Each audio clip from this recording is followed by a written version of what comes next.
back to the bottom, 6 to go.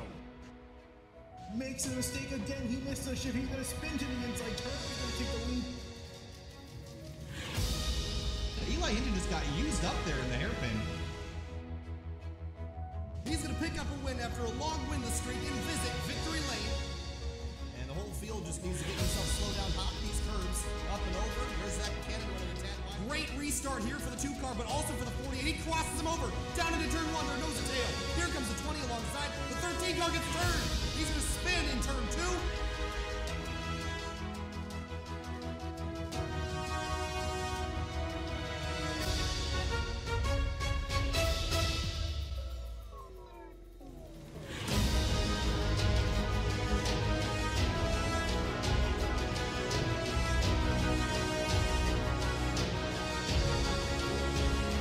Race 8 of the 2019 Fuel HostVenom Cup Series takes us to the Windy City. Welcome to Chicago, Illinois. Actually, just outside in Joliet, but tonight we race in the 1.5-mile oval that is known as Chicagoland Speedway.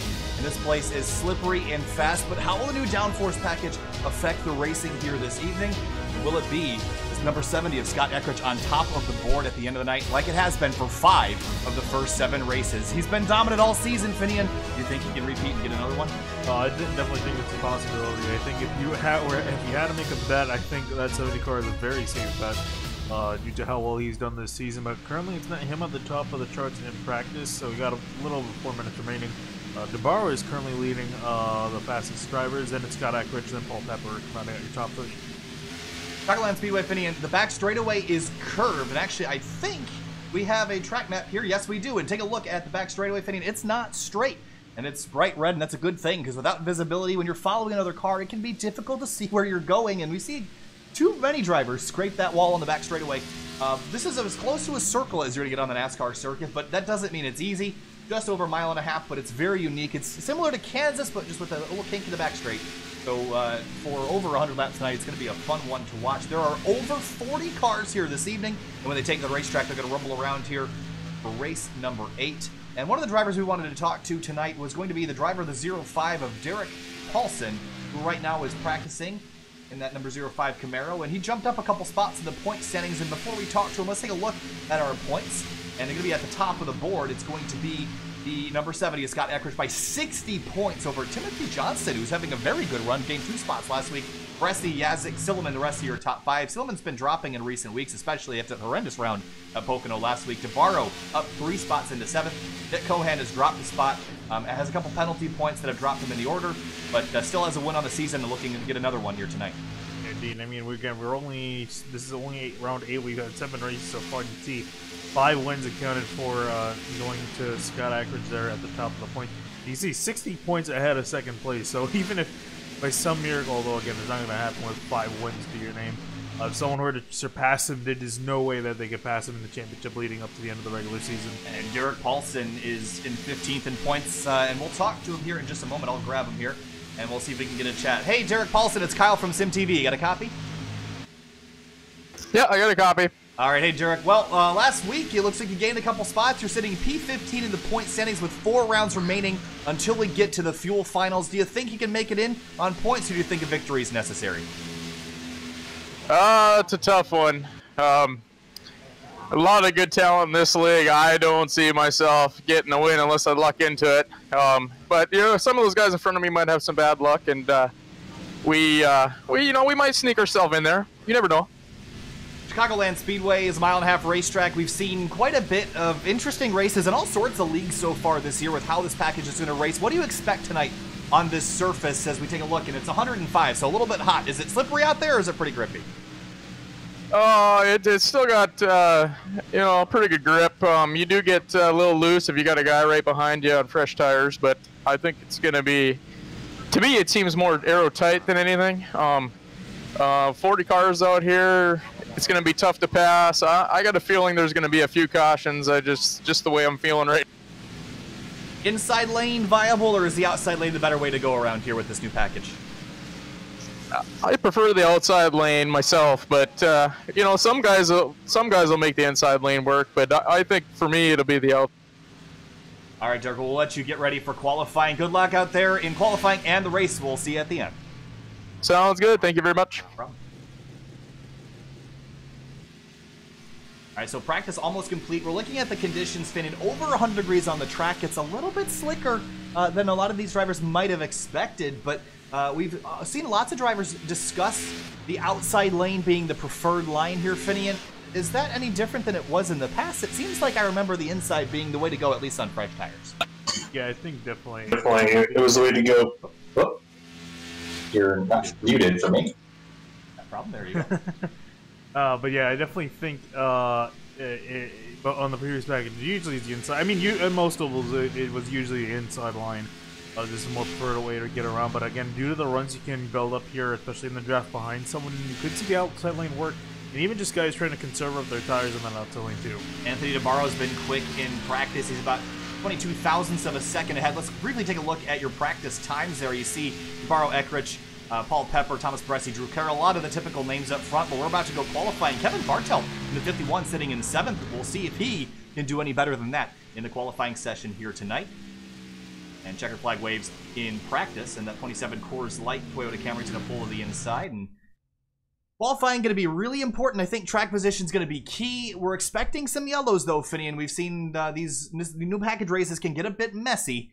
Expectations for tonight, we're going to see clean racing or a bit of mess? I think a good mixture of the two. I think it'll be a little bit, you know, considering these guys have a lot more downforce to work with, it should be relatively easy to get around this track. Caveat with that is with these guys being so close and with the chaotic starts we've seen what this new package brings, I think we're going to see good potential for a lot of wrecks in succession. But once these guys get spread, I think we're going to be on for some good group flag runs. How about Tyler Dolger in the number 88? Haven't seen a ton out of this car this year. Last year was a little bit of a struggle, but so far I don't see where he was in points. Let's pull up the point standings here again. And looks like Tyler Dolger is sitting in 19th, tied for 19th in points with Rhett McBride. And I guess that's the real surprise there is Rhett McBride, the number 5 car. Finney, this has just not been his season. And last year he was consistently a front runner, but that just goes to show you how deep the talent is here this year. It also doesn't help that he did miss 2 races, but still to be that far back in points is quite a bit. So hopefully he can kick it up a gear. And again, really all he needs is the wins. Other than that, otherwise he needs the points. And I think the way it's looking right now for him, he needs the wins as far back as he is. Timothy Johnson at number 28, second in the point standings. This is a guy that's really picked up the game this year. He's running extremely well. And I'm really excited for his season because I think he could be one going for the championship at the end of the year. We mentioned earlier 4 races until the Fuel Finals begin. And Finian, you win, you're in. And Nick Kohan is the only other driver other than Don Runkle and the 70 of Scott Eckrich to lock themselves in. And speaking of Don Runkle Jr. in the 00, he is going to be our in-race reporter tonight. And he is currently sitting in 10th in that Viagra Toyota Camry. Tyler Hensley to the top of the board, and Cody Tabor in 4th place in the number 15 at Textron Camaro. I haven't seen him here in a little while, and good to see him back on course. But dropping down as Woody Mahan jumps into 3rd, then gets bumped into 4th as Brennan Minto goes 3rd quick. Timothy Johnson back to the top. Tyler Hensley goes 2nd quick again. Paul Pepper in the 3 jumps to 3rd place on the board. Indeed, fast car that number 3 is, so keep an eye on him. He's usually been at the top of the charts in recent weeks. We see Kelvin Flaherty putting a solid time to get him 3rd place on the board at the moment. I love that r/racetrack designs Toyota Camry. It's a good looking car, but 3rd quick. But Jeff Ward jumps to the top in the 89 Camaro, Finney, and he's also had a really good couple weeks here in that Camaro. Mitchell Brown goes 4th quick in the number 11, gets bumped to 5th as DeBarro in the Coors Light Toyota Camry jumps to the top of the board. We're bumping everybody back, and we were just talking about the 15 car of Cody Tabor, who was 4th. Now he's 22nd, so that's just how quick things change here in qualifying. Thomas Bressi goes 7th quick. He pulls on down to pit lane. And the rest of the field comes on through. Filip Radojcic coming on through across the line. He was 11th. Does he improve this time through? Doesn't look like it. Dylan Lee in the... Actually, he does go 12th quick. John Rodden, the FedEx 33 Camry, working his way out of turn 2. I think he's on a fast lap, just picking up some speed here.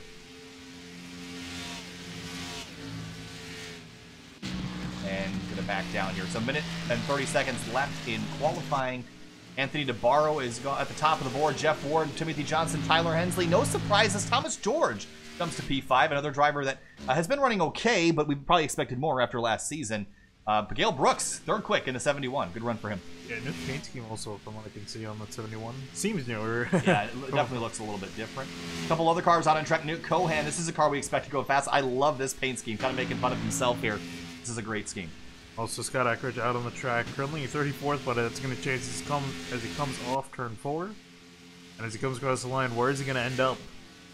Plugging that inside lane. That's all fair game down there below that line. And he's going to cross the line, put himself P4. Nick Kohan is still working his way around. He's going to come to the line with 45 seconds remaining. And he's going to jump up.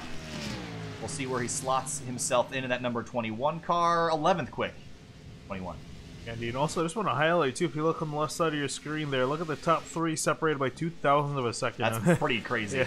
Yeah. Tim Silliman had an awful week at Pocono last week and didn't really know what was wrong. Couldn't figure out what exactly was confused and befuddled by the weights in the garage during the race. Was confused why there was so much cross weight. So there was something weird going on last week at Pocono, but does he have a good starting spot for tonight?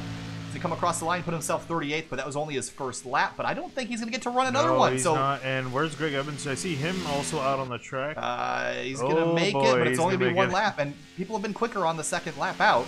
And Greg Evans is only going to go 38th quick. That's going to be a long night for those two cars. And currently, Rick Thompson and Christopher Matthews, the only two guys not to qualify. Ooh, looks like we're going into the last chance qualifier due to the fact that we had over 40 cars here tonight. Yeah, so this is going to be a 3-lap race to determine the last couple runners, or the last couple starting positions. 36th through 40th. So, currently, from what I saw, I don't think Rick Thompson or Christopher Matthews are here. They both did not put a lap down. Yeah, but these front 4 are here. Wilco, Evan Adams, Greg Evans, and Tim Silliman. We haven't done one of these in a long time. It's been really only the second week, I think we did it, or maybe the third. I wasn't around for most of it. Yeah, third or fourth week, and then they stopped doing it. But we still had, I think, almost all the events have been at least 35 cars plus. I think there's might have been one where there was a dip to like 33, but again, that's extremely strong. This series has been going very strong. This year, it's expecting some drop, again, not really due to anyone or anything in particular, just as is just naturally how leagues tend to go. But these guys have been having a very solid car count. That's putting it lightly. I mean, we're almost to the Fuel Finals, and to have 40-plus cars this deep in the season, that's the best I think we've ever seen. And at a track like Chicagoland, we were talking before the broadcast, we were expecting to see a little bit of a dip in the car counts, but these guys have had 41 show up in the server, but only about 39 present. But again, that's still incredible. I think what's so surprising to me is that people look at Chicago and they look at this new package, and I think a lot of people expect this to be kind of a yellow-filled race, and a lot of people will avoid the race for that reason. They don't want to sit around pacing all night, but to have 40 cars entered, 41 actually, that's a really good number, and we're probably going to end up with 39 because the 76 and 92 don't appear to be here. But either way, that's still really strong car counts for a track that most people wouldn't have expected to be that way. Yeah, indeed. So we're gonna. So basically, the way that this is gonna work out, all 4 of these guys, what this is set up to do is to, have a rate to determine the rest of the guys in the field. So they're not really gonna actually race. They'll probably play around with each other a little bit here. It's only 3 laps of a shootout just to get these guys sorted on the grid in order. But other than that, they're going to be qualified the grid, and indeed, so we're going to have 39 starters here tonight. How many indeeds are we up to? I was having only one. One that you're conscious of. I've been counting. We'll keep an eye. We're trying to weed Finian off of his tendency to say indeed. So we'll see if that happens at all night. Again, we're going to look at the track configuration. 1.5 miles, 4 corners. Pretty straightforward stuff here. No surprises, but if we take a look at our conditions again, actually, it's dropped to 92, so a cloud has come over the speedway and dipped the track temp down, so that means that for this race, it's going to be a little bit nicer. Christopher Matthews did grid, but, well, he didn't really grid. He's on track, but starting from the pits. I don't know if he'll actually end up pulling out. But leading our way on the back straightaway, we've got 4 cars, Wilco, Adams, Evans, and Silliman. And this is really just a set tail end of the grid for the full event here tonight.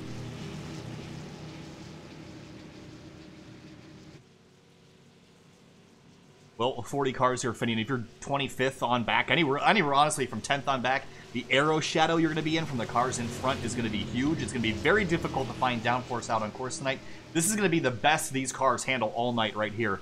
And these guys, I'm a little bit worried because they're going to feel that it's really great, they're going to get behind the rest of the field, and they're going to go down into turn 1 and not have any downforce. Yeah, I think these guys gonna try. They're gonna feel the brunt. They're gonna feel the brunt of it when they get into the race. But here they are out for what's gonna feel like some clean air. But I expect to see Tim Silman and Greg Evans up to the front of the field. Green flag flies. We're racing here in the last chance qualifier, and immediately Wilco pulls off to the side. He's gonna let Evan Adams and Greg Evans on through, and Evans in that number 46 car, jumping up to the lead immediately, and we were just astonished that his qualifying effort was as poor as it was, but he just didn't time it right, Finian. You got to get your laps in there. Silliman slots into second off of turn 2 as they make their way down the backstretch. Wilco just kind of putting around. Christopher Matthews doing the same, but Silliman's up here to race down off into turn 3. They're side by side. Indeed, Silliman out to the inside. Greg Evans is going to be on the top side and falling behind. Evan Adams is just kind of hanging out in third. 2 laps to go. Silliman leads that lap. 2 to go here at Chicagoland to set the rest of the grid. Off into turn 1, Evans is riding in second. Evan Adams, it's a great-looking Cubs paint scheme on there. Nice geographically accurate scheme for this week. Down the back straightaway now, they're running nose to tail, the top 3. Christopher Matthews just jumped up into 4th. Wilco is just really riding around at the moment. Greg Evans looking to the outside quarter panel of the 6th car in turn 4. He's going to tuck right back in behind. Maybe take a look onto the front straightaway, coming to the white flag here. White flags in there, the leaders are side by side at the line. What's Greg Evans going to do to try to make a pass? He's going to run the outside lane. Let's see how this works. I think he's going to get a really good run here. He's going to drive right to the quarter panel, take the air off the spoiler of the 6. He does that. They're door-to-door down the back straight. And it looks like they're racing for the win here, but it's really just to set themselves up for tonight. And they're going to go side by side down into turn number 3. And Silliman noses ahead, but I think Evans is in a great spot here as he comes out of turn 4, side by side back to the start-finish line. Checkered flag waves at the line. Silliman wins and will start the highest of these drivers as Evans comes home 2nd, Adams comes home 3rd, Christopher Matthews 4th, and John Wilco in 5th. And Evan Adams going for a little bit of a slide back here, but that'll conclude that. We're going to grid him up and go ready for the real thing tonight. Yeah, and Christopher Matthews did show up for this, so he will be starting on the grid, so we are going to have a full field of 40 cars here tonight at Chicagoland. All right, we're just waiting for the field to get ready to grid. Again, Don Ronkel Jr. is our in-race reporter, winner from Auto Club a few weeks ago and earned his way into the Fuel Finals, but since then it's been a struggle to get the results and sitting in an okay spot in the point standings, but really needs to improve that performance if he expects to move very far in the finals. Speaking of which, I'm guessing that Thompson wasn't here due to some other circumstances, but he was 14th in the points, so he's going to take a little bit of a drop in that this week, and that sucks because he's actually having a pretty solid run this season compared to last season, so unfortunate to see he's going to lose some points and lose some position. Warm up right now, about 2 minutes. Look at all those cars stringing their way off of pit road. And again, I'm really going to keep an eye on the 6 and the 46 starting so deep in the field. I'm curious to see how long it takes them to move their way through. We know they're both very quick, but the passing might be at a premium tonight. Yeah, indeed. We're gonna have to. We're gonna have to keep an eye on them as this goes on because like you're saying, they're gonna be in a giant arrow shadow. We're not entirely sure how the passing is gonna work because Chicagoland Speedway is kind of a tricky thing. It's not a conventional cookie cutter oval. That curve. Back straightaway, it's very, turn I guess is shallow, I guess that's the right terminology. Yeah. It's not as tight. It's a wide radius. Yeah, it's not as tight on the exit compared to other tracks, so that can lead to a lot of guys building up a run, especially being able to use that outer lane. We've seen in the past the outside lane here being really the dominant force, but it really depends on the track conditions. And taking another look, it's gained a couple degrees back. We look from high above, Finian. Relatively clear, cloudy, or cloudless day, but we might see a cloud come over, and we've seen track temperature swings of over 25 degrees in past broadcasts, so there's always the potential for the handling of these cars to change a lot come race time and over the course of the race. Let's take one more look at the point standings before we go racing again. Let's look 11 through 19. This is really where I'm curious. Jeff Ford deserves to be higher up. He's been extremely fast, but only has 3 top 5s in 7 races so far. Travis McQuistion, also a driver I could see going for the championship. Rick Thompson won a couple races last year, sitting in 14th. We mentioned Derek Paulson, but a couple drivers sitting back here. Rhett McBride, of course, dropping a couple spots. You mentioned he missed some races, but there's a lot of drivers here that are on the outside looking into the Fuels Finals that start in a couple races, and they're running out of time to get themselves in contention here. Yeah, and As the session takes over, we're getting ready to start the race here. 134 laps here at Chicagoland. Yeah, it's a long time. Pit stop strategy is going to be interesting, especially if we go green. I don't know if we're going to see 50, 60 lap green flag runs with this many cars, but there's always a potential for it. So you got to keep yourself on your toes. There's the 35 car. That's Dylan Lee. Brett McBride in his black number 5. I don't know what's with him. It's his car in particular. Have you noticed that? Even last season, too, we had trouble getting... Does he run a scheme? I thought he just ran black cars. Oh, did he? I'm pretty sure. I have never seen anything other than a black car. He has like a emblem on the... It's a primarily black car, but it has a design on it. Well, it's not my fault. Everyone else is starting. There's McQuistion starting deep in the field, and actually, due to the way that this format is set up, our ticker will actually show the correct starting positions. I'm going to show it this way. 40 cars, way too many to show on the traditional horizontal starting position thing here. So DeBarro, actually, I was going to say they're all out right now, but DeBarro, Ward, Brooks, Eckrich, Timothy Johnson, all starting up inside the top 5. But you look down, Zach Buchanan starting pretty deep in the field in 21st. Tyler Dolger, Travis McQuistion, we mentioned, Silman, Evans, and there's a couple drivers down here that I really expect to make their way through the grid, but well, I guess we'll do it the traditional here. As we roll off of the start line here on the pole, Anthony DeBarro in the number 27 alongside Jeff Ward in the number 89 Chevy Camaro. They'll be on the front row, and curious to see if that outside lane will pay dividends on the opening lap. And back to row number 2, Gale Brooks with a fantastic qualifying effort, and Toyota Camry's going to be starting third outside of him. Scott Eckrich trying to get win number 6 from 4th place. Timothy Johnson starting in 5th at number 28 Toyota Camry alongside Brian Yazik in the 55. He's had some good runs lately. We'll see if he can get a win here tonight, starting from position number 6. Back in row 4, Tyler Hensley in the 44 Chevy Camaro is going to be starting in 7th. Outside of him, Thomas George in the 9 car with a nice Mountain Dew Baja Blast paint scheme. Yeah, we just bought and went through an entire 12-pack in like a day and a half. Mitchell Brown starting 9th alongside Calvin Filarski in that beautiful Racetrack Designs Toyota Camry, starting on the outside of row number 5. We'll let the rest of those scroll on through, but we're not going to get through all of them. So coming to the green flag, Anthony DeBarro on the pole on that number 27 alongside Jeff Ward. Gale Brooks, a strong starting position for the 71 as the pace car rolls off of turn number 4, pulling down 134 laps. About to go underway for race number 8 in the 2019 Fuel HostVenom Cup Series. 4 races until the Fuel Finals begin. Green flag flies. We're racing in the Windy City. And there you see DeBarro get off to a fantastic start. Jeff Ward not so much as he's holding up that outside lane. And here comes now Gale Brooks in the 71 trying to take away 2nd place. Nick Kohan right behind the 11 of Mitch Brown. And everyone kind of scattering through 1 and 2, trying to get purchase on the racetrack.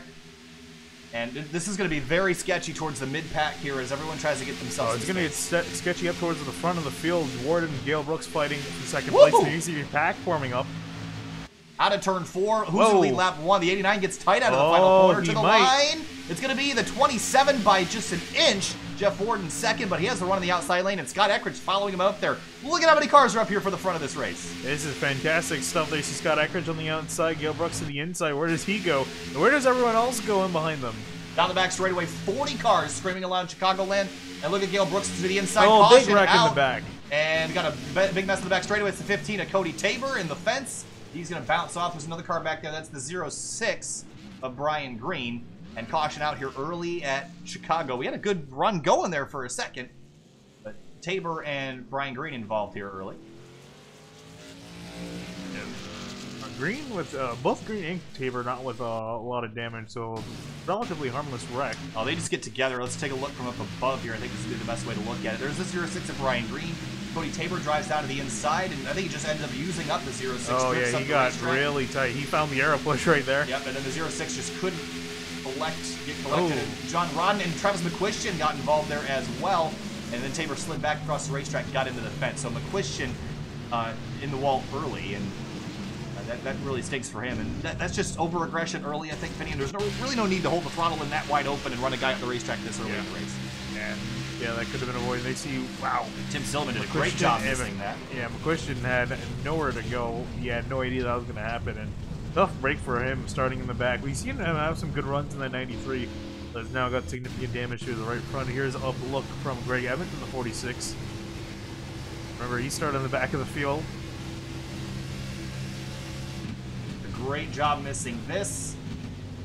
And this is the danger that you put yourself in. Look at all those cars up there. There's a lot of potential for him to get involved in an accident. But looks like we got some takers on pit lane here, Finian. Are you surprised by pit stops this early in the race? Not entirely. This could just be guys trying to... Oh, actually... I'm surprised by that one. Yeah, that I'm surprised. I was expecting to see more guys towards the back half of the field. Maybe guys just trying to put themselves in the back, get themselves out of trouble. But yeah, 70 of Eckrich and even the 55 of Yazik too, both are up in the front. You can also throw in the 8 of Woody Mayhem. They're all inside the top 15, so they're going to drop back a few spots. Strategies here. I'm not sure I get it just yet, but yeah, and with those pit stops, it moves Tim Silman up into 16th, Greg Evans in 18th. Yeah, but they're not out of the woods yet, though. I mean, this is still a really vulnerable spot to be. They are also pretty much exactly midfield, so... Yeah. I don't know if there's any safe place to be tonight, though. I mean, I think we saw how crazy the racing was up front. That could have just as easily happened at the front of the field. And if that happens, expect 40 cars compiling. And we saw last night in the 3-wide racing Talladega Clash, the new drafting package at Daytona led to probably what it was, a 15 or 16 car wreck down in turn number 1. But that was because everyone's bunched so close together. But that's what we're seeing here early. But Jeff Ward leads under caution at Chicagoland. And it looks like we're going to go 1 to green. We'll grid him back up and try it again. For caution here at the beginning of the race. We'll see how these guys handle each other. We saw a pretty aggressive start from the leaders, already going 2 by 2 down pretty much in a pack about 4 or 5 lanes deep. So we'll see how this restart compares, especially with Jeff Ward now in the lead. So will Ward choose the outside lane? It's how he got the lead away, or will he go with the inside? I mean, what's better on the restarts, do you think? I would be inclined to say the bottom's where you want to be for the first lap, but then you want to be up top. Yeah, I would say anytime you're getting up to speed, that inside lane's always the best bet, shortest way around the track. Yeah, once the run starts getting going, the cars get up to speed. Well, it's not going to matter. I forgot we're going single file restarts. Oh, so yeah. That's, that makes that point moot. But here's the thing. If you look from high above the racetrack, look how long this line of cars is. It is a very long line. And this is why a lot of drivers dislike the single file restarts, because you're half a lap behind already, but it will definitely clean up the resulting mess on the restart. So I'm still in support, especially with a field this big, but Jeff Ward in the lead in that number 89 Camaro is going to bring them back down for a restart on lap number 6. We have 130 laps to go, and we'll see if Anthony DeBarro gets a jump on him. Green flag flies. We're racing again here in Chicago. Like that, you're going to see guys trying to sort themselves out towards the back of the field. And it's going to be pretty calm for the first. All right, I say it's calm. They're already side by side. Shuffling back here. There's the 87 of Drew Carroll in the back of this mess. And then we'll keep an eye on Scott Eckrich, who restarted 22nd. How long will it take him on those fresh tires to get up? I mean, he really ran 1 lap under speed, so I'm not sure if it's going to mean a whole lot, but it could. But up front, Jeff Ward and Anthony DeBarro nose to tail. DeBarro looks to the inside. He's got Gale Brooks behind him. Tyler Hensley looking in the outside lane for that third spot. Out of turn 4, DeBarro is going to take the lead away, and he'll clear Ward for first. Andy and there's Gale Brooks on the inside racing. Tyler Hensley, Kohan also in 7th place. There's also Mitchell Brown in the 11 having a good run in 8th place. Absolutely. And look at the 44, Tyler Hensley around Gale Brooks on the outside lane. Right now, it seems like different grooves are able to have grip. We've seen passes on both the high side and the low side here early. Ward's going to go back up to the top of the racetrack. Let's quickly cut back here. There's a battle in the middle of the field here. That's between Yazik and Eckrich for 19th. Try to keep an eye, because there's the yellow. I was expecting one to happen. It's Mike Hurley down in turn number... Actually, that's the back straightaway. Yeah, just on the exit, too. Pretty much around where we saw the last caution come out. Not sure what brought this out. Yeah, I figured you typically see cautions a couple laps after restart, so I jumped back here to see if we could catch one. Looks like he kind of missed it, but this is exiting turn number 2. He just drifts up the racetrack, pushes right up into the fence, and just single car accident. Whoa, right in front of Yazik, too. Yeah, I don't know if there was actually contact there, but it was awful close. Does a decent job of keeping off the wall, but the 32 car in the fence early. And let's ride on board with the 55 and see if he got any damage. Yeah, he got some damage, alright. I'm just surprised he stayed in the throttle that long. I would have thought you would have known you were going to go in the fence there. Yeah, just a scrape. He should be able to fix that, though. It doesn't look like it's too bad. They probably wouldn't even have to fix it. I think it's splitter's slightly crinkled, but other than that, relatively in one piece. All right, well, caution is out. Don Runkle Jr. is our in-race reporter. It's early, but let's talk to him. Let's key him up here and see what he has to say about the progress here so far. Hey, Don Runkle Jr., it's Kyle from SimTV. You got a copy? Don Runkle Jr., SimTV, got a copy?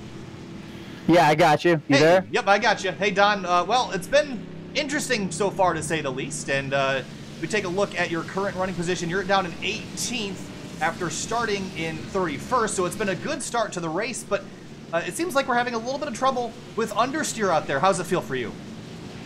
You know, it's the bottom line was kind of the way to go early in this run here, and now that we got a little bit of laps on our tires, it's kind of moving up a little bit, and it's really, the car kind of pushes a lot.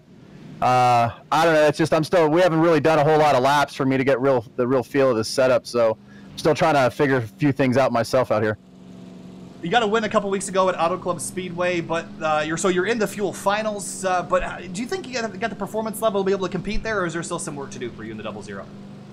Yeah, you know, I honestly, you know, I think we got a whole lot of work to do. I mean, I'm just happy to be there. I'm glad I'm locked in. It kind of eases the tension for the rest of the year and or the rest of the races. And you know, I mean, I'm definitely the underdog. Everybody knows that. So we'll just have to see how it goes. And you know, I'll just run my races, see how I can do, and you know, just take it one race at a time. All right, inside, outside lane, have you had time to figure out which way carries more momentum, or which way is better for you so far, or still have to figure it out? I kind of like the middle to the outside. I kind of like to be up high on here. It seems to not be as hard on the tires. The car doesn't bound up so much, and it just, I think you can carry a little bit more speed. And you know, definitely, it's this thing almost drives like a restrictor plate race. It's like we got some drafting going in effect on this backstretch and stuff, and you can kind of carry a lot of speed going in these corners. All right, Don, we'll let you go. Good luck out there. Keep it out of the fence, and hopefully we'll be talking to you in victory lane at the end of the night. We might key you back up if there's more yellows out there, so stay put. Yeah, no problem, no problem. I'm here for you guys. All right, appreciate it, Don. Good luck. All right, so that was Don Runkle Jr. with a very fitting, very Don Runkle Jr. paint scheme. He's a character. We love Don. All right, well, coming to the restart, Finian, we've seen a couple position changes up here. DeBarro takes the lead away. The 89, I believe, has come down to pit lane. He's going to restart in 23rd. Really surprised at the pit stop strategy going on. I would have thought everyone would be staying out or everyone would have pit. And we're seeing a very strange split strategy. Yeah, some guys are starting to feel some wear, maybe trying to pit just to cover themselves compared to the guys up in front. So we'll see how this pays dividends for the guys in the back. But yeah, it's kind of just a big unknown. I think the highest of the guys who did come down pit road right now, I think it's got to be probably around Jeff Ward. I think Jeff Ward probably would be the highest. Let's take a look. Oh, Brandon Minto, no, yeah. that's not actually right. It is Jeff Ward. The other guys pitted on the previous caution. So as we get to the 1 to green here, let's take a quick word about our trips to Road America and Gingerman. We'll do the talking on commercial. Be right back. We need your help. The Grid Life Motorsports Festival is allowing us to visit Gingerman Raceway in May and Road America in September to commentate broadcasts for the new Grid Life Touring Cup Series. This would be our first opportunity to call real-world racing, but we need your help to get there. We're selling SimTV gear as a fundraiser to help us travel to these events. Click the link in the description and use code FAST to get access and help us out.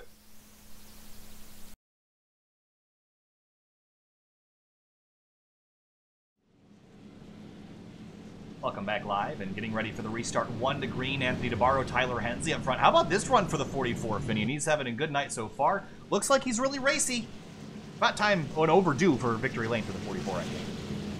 Yeah, indeed. I'm sure he's hungry for it. He's got Gale Brooks, Timothy Johnson, and Thomas George too. I imagine, especially the 9 car, he's very hungry for a win here. We see him have quite a bit of pace. He's been up here time and time again, but has just not been able to get the win in the season.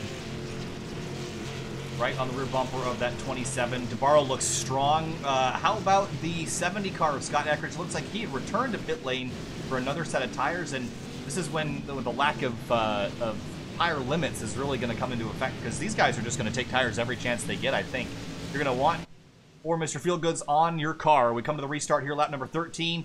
Third green flag of the night. Let's try it one more time. Anthony DeBarro leads them back down to the green. We're racing again here in the Windy City. Relatively calm start, except back in 4th place between Johnson and Gale Brooks. And here's actually Thomas George up there. He's looking for a pass. And the 71 did not get a great restart. And the 9 of Thomas George will look to the inside. He'll take 3rd away out of turn 2, and he'll clear the 71. Here comes Nick Kohan to the inside in that 21. I see Buchanan in the 51 and Kevin Bartelt. How about Bartelt, by the way, running 11th? That's a good start for him in the 51 car this evening, but Brooks falling back on this restart. He's doing a great job moving up through the field. And there you see Gail Brooks still trying to get up to speed. He's got passed by 2 guys, and he's still under attack. But meanwhile, Hensley trying to find some way around DeBarro. Right on the tail of the 27. We've been talking about aero push all night. Look at the size of that spoiler. It's 8 inches tall, and you see him lose ground on the corners, but he should get a draft down the straightaway. You see that gap closing. When you get down to the corner, you got to choose a different line. You can't follow the car in front. He's going to look to the outside, but on these tires, I think the inside's still a tick quicker. But now the 27 slips up, and the 44 is going to get a great run down the straightaway. Yeah, indeed. We still yet to see have a long enough run to figure out how the tires are playing out. But it's starting to seem, within a few laps, the outside line starts to kick in. And speaking of which, here comes Mitchell Brown in the 11 on the outside. Gets to take a spot away from Timothy Johnston in the 28 car as they make their way off of turn 2. Everyone's single file up here, but how about, there's Tim Silliman. Remember we talked about him starting 38th tonight? He's up to 14th here early in 15 laps. This is a great strategy call here, and he's working on Justin Rodden for 13th at the moment. Jump on back, sorry to cut you off there. Jeff Ward and Woody, Mahan or Mahan?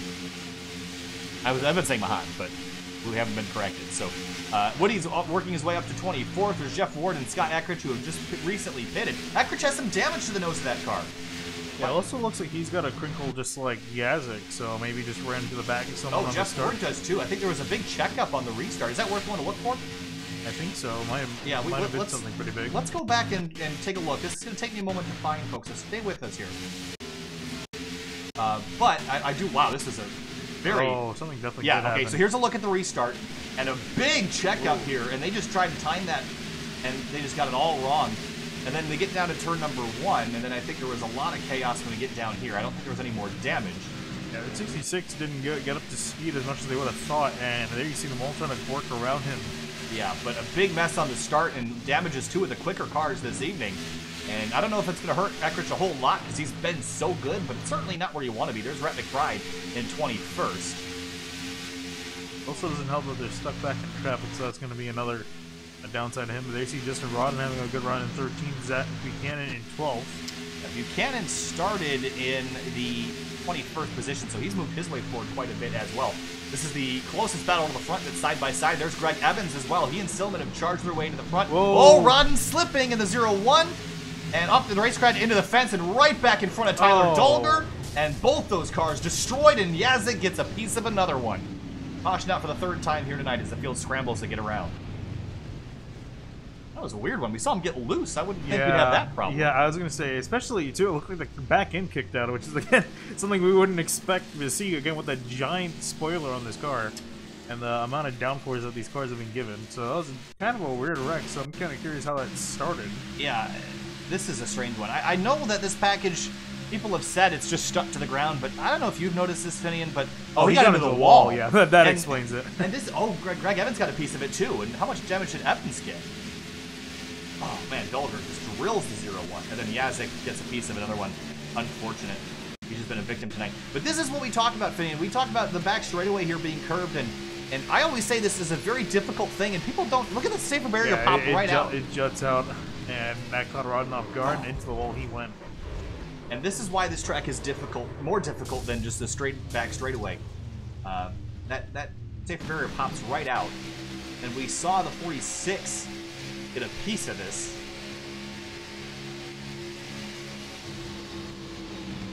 Yeah, nowhere for him to go because he had Tim Silman, and he's trying not to get into him. Yeah, he did it. He's got some damage.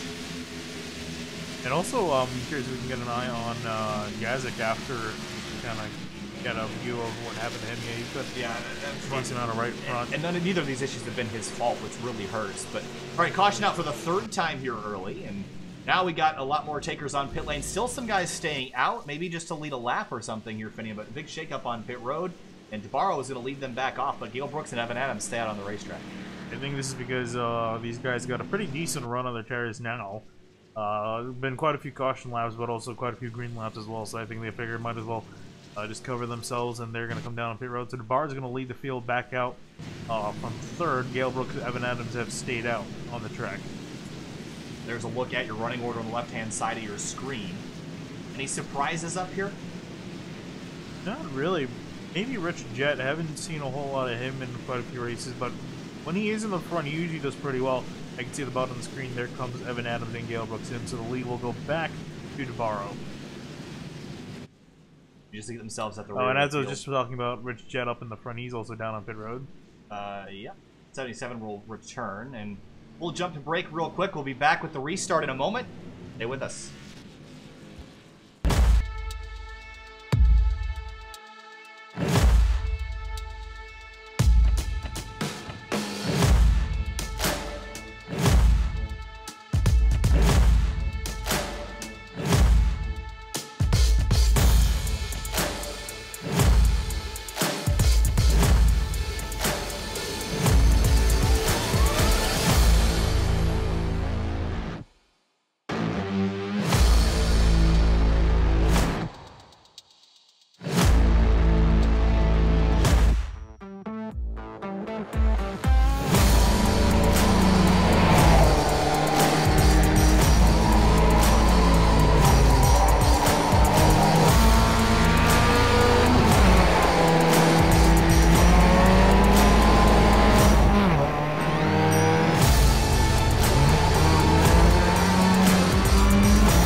Coming back to the restart here at the Fuel HostVenom Cup Series, race number 8 from Chicagoland. Navarro's going to lead them back down to green, and no, your eyes are not deceiving you. A shadow has cast itself over the racetrack, has dropped the track temp quite a couple of degrees. Out of turn number 4, pace car is going to roll off, and Navarro, Hensley, George, Mitchell Brown, and Timothy Johnson, your top 5, are going to lead them back down to green flag. We're racing here again. Chicago checkup. Boy. This is going to make its entire way through the field here if these guys aren't careful. Oh, they actually... They managed to smooth it out well, but now let's keep an eye on the back here. We saw a big checkup last time. Greg Evans pops out of line. Everyone else, I think, does a better job this time of not checking each other up. Yeah, the relatively clean start. They see Hensley on the outside. Thomas George to the inside. He's able to get second place. And Mitchell Brown in the 11 having a great run up in third here, trying to take away second now. Thomas George threw a block down on the back straightaway. Inside... Looks to the inside down into turn 3, going for the lead. I was going to say, with the shadow on the track, that inside line is going to be the best line to go with. And here he comes now with a big run. Where does the 11 go? Which driver does he choose to help? It looks like it's going to be DeBarro. Will he go up the middle 3 wide? No, I don't think he'll try that. Look at Tyler Hensley now right behind the 27. Here comes the 43 of Philip Radojcic. Haven't seen anything of him. And there's Bresci coming to make his way into this mess as well. Look at this down the back straightaway. Yeah, and Bresci's going to go to the inside of Radojcic 3 wide down the back straightaway with, I think that's Timothy Johnson on the outside. It is Timothy Johnson. And there's Zach Buchanan throwing his name into the mix as well. 3 wide through turns 3 and 4. Radojcic in the middle, Johnson on the outside, and Bresci on the inside in 5th, and then number 24. DeBarro continues to lead, but Hensley's hot on his tail. A great action towards the front of the field. Radojcic was looking to the inside of Bresci. He didn't get the move done, but still solid movement from the 43 up into 6th place. Let's off of turn 2, the field 1 through 10. He could throw a blanket over them. The rest of the field has gotten themselves kind of sorted out and separated quite a bit, actually. But off into turn 3, close contact there between the 40 and the 21. Use each other up. And you can see that these guys have got single file out actually in the for the lead, but that's going to change probably within a turn or two. But here, riding on board with Don Runkle, having a solid run in 14th. Off into turn 1. Oh, bit of a wiggle up the racetrack he goes. And there goes Drew Carroll on the 87. and the 39 of Filarski on through, so he drops a couple spots in turns 1 and 2. Here you see the sun back out in full force on the track, so the track's going to start to heat up. We're going to see guys start to probably migrate towards the top line. Where will the rubber get laid down to? I mean, we haven't really had a chance under green to kind of figure out what lane is the best one and get most cars running there. But Thomas George has fallen off from these top 2. But for the lead, here comes Tyler Hensley to the inside. I've seen DeBarro. This is the second time I've seen him do it. He likes to go to the outside. There you're seeing why. He's going to get a nice run down the back straightaway, and Hensley can do nothing about it. A drag race for the 27 off into turn 3. Will Hensley drop to the bottom again? Yes, he will, right against that white line. Is it going to be enough to hold? He slips up mid-corner. He's going to have to pinch it down, and he's going to lose that momentum. And here comes the 27 back to the outside. He'll lead that lap. And also, it's I would say it's probably a smarter lane to run, just because it's less abusive on these tires. You can go out for much longer and keep up a lot more speed. So, Barra playing it smart here. Everyone else on the inside lane just trying to catch him. And DeBarro clears the 44 still, and everyone's on fresh Goodyears here. Here's a battle back there between the 39 and the 00. This is for 15, and Runkle's going to win that spot for now. There's Eckrich poking his way back inside the top 15 after dropping down early to get tires and fuel. Then behind him, a big mess out of turn 4. There's the 5 of Rhett McBride in 19th, right behind Dulger, who seems like he might have been able to netcode through that last incident and doesn't seem to have a lot of damage. But for the lead again. Side by side with Hensley. Hensley going up the track. He's going to lose a ton of momentum. Here comes Thomas George to his outside.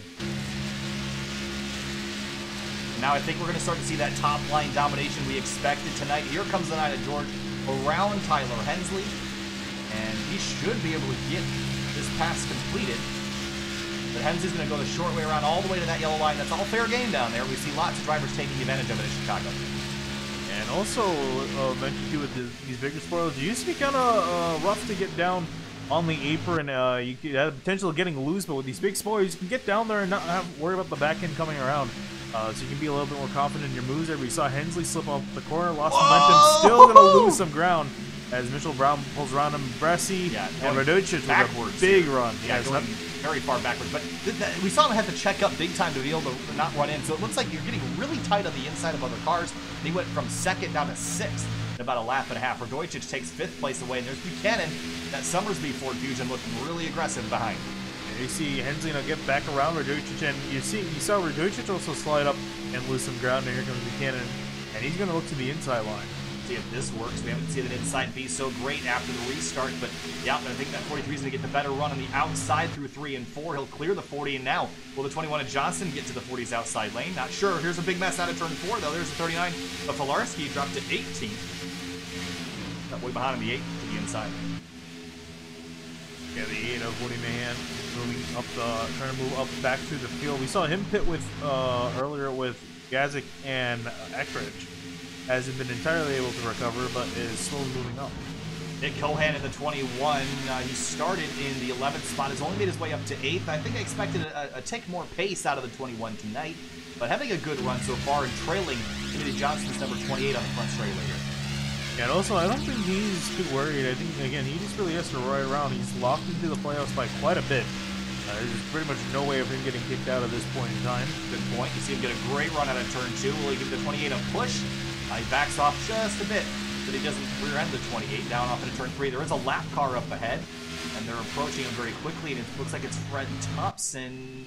Nope, who is that? It's not Evan Adams. Maybe Wilco? Can't really tell. Yeah.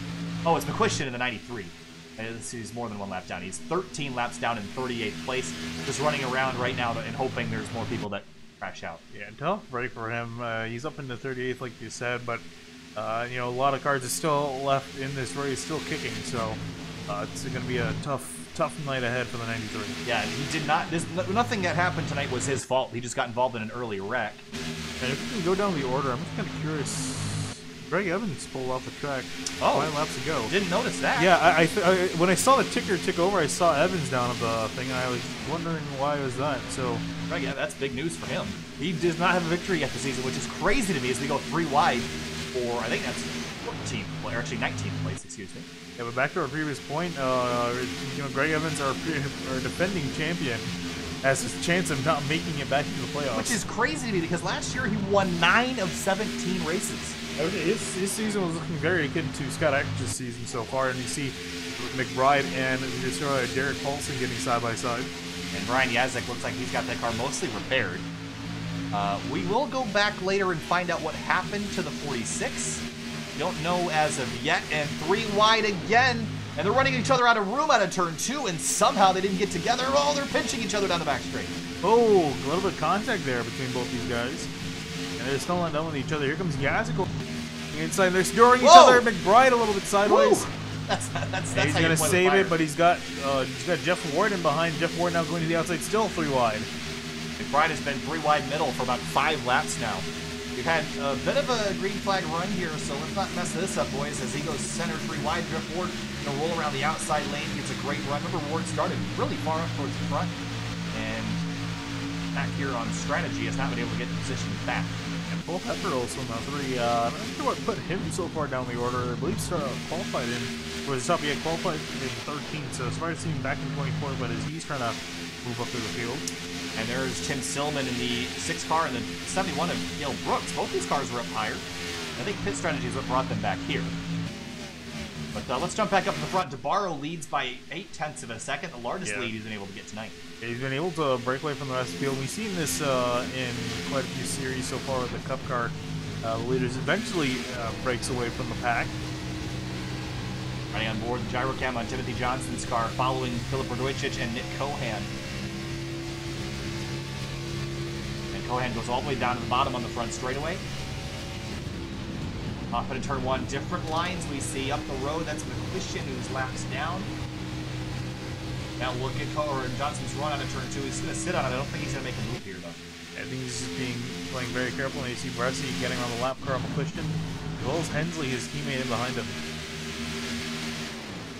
Bresci's had a good season this year. Hasn't gotten a victory. He's been close a couple times. You look at Monza as a missed opportunity for him. But he's been very competitive, and I expect him to do quite well. But I think he needs a victory just to bring up the confidence level in that 24 Camaro team. I think he knows he's capable of winning, but just the fact that he hasn't yet, he's got to be messing with his head. Yeah, but he's definitely got some peace of mind being 3rd in the points and having a great run here at Chicagoland and 4th. So I think if anything, if he finishes, he has some decent finishes over the next few weeks, he'll definitely get in based off of points alone. Radojcic and Johnson still running 7th and 8th to the inside of the lap-down car of Travis McQuistion. I think McQuistion's just going to roll over and let these cars on through, and he does.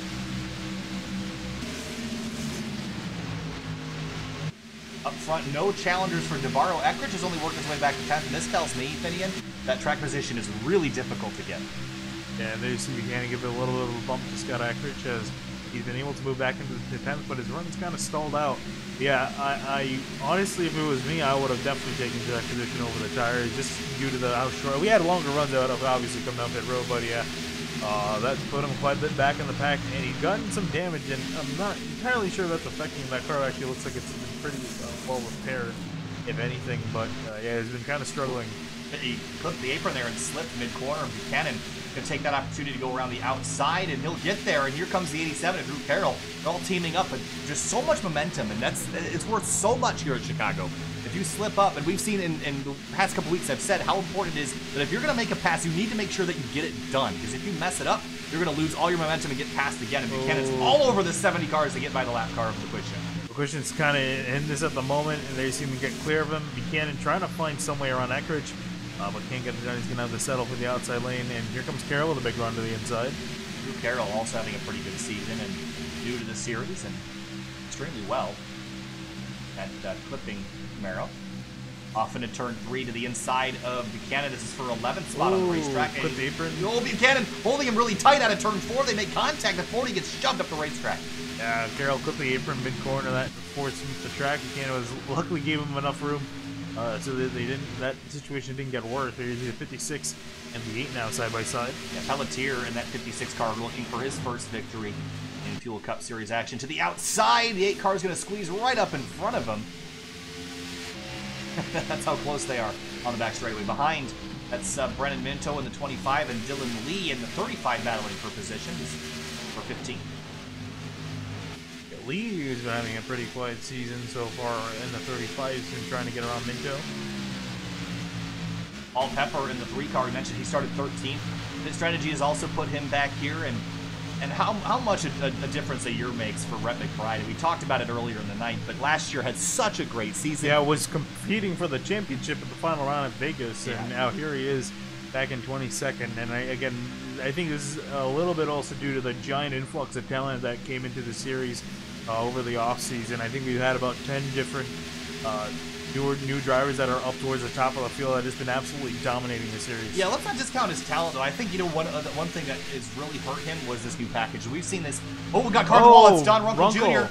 And he's in the fence. He's kept it straight, so we will stay green. But the 00, big damage to the right front of that car. What on earth happened to him?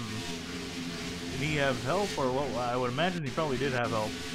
This is going off into turn number 1. Guys are getting up to him. Oh, I think he panicked with the 89. Yeah. How close was he, though? It didn't look like it was that close. Another look. Strange. Just a lapse there. I don't know. I guess maybe that, or just like you said, a lapse and just ended up hitting the wall. But yeah, that really hurt his momentum and his car. But here you see Kohan and Bresty now side by side.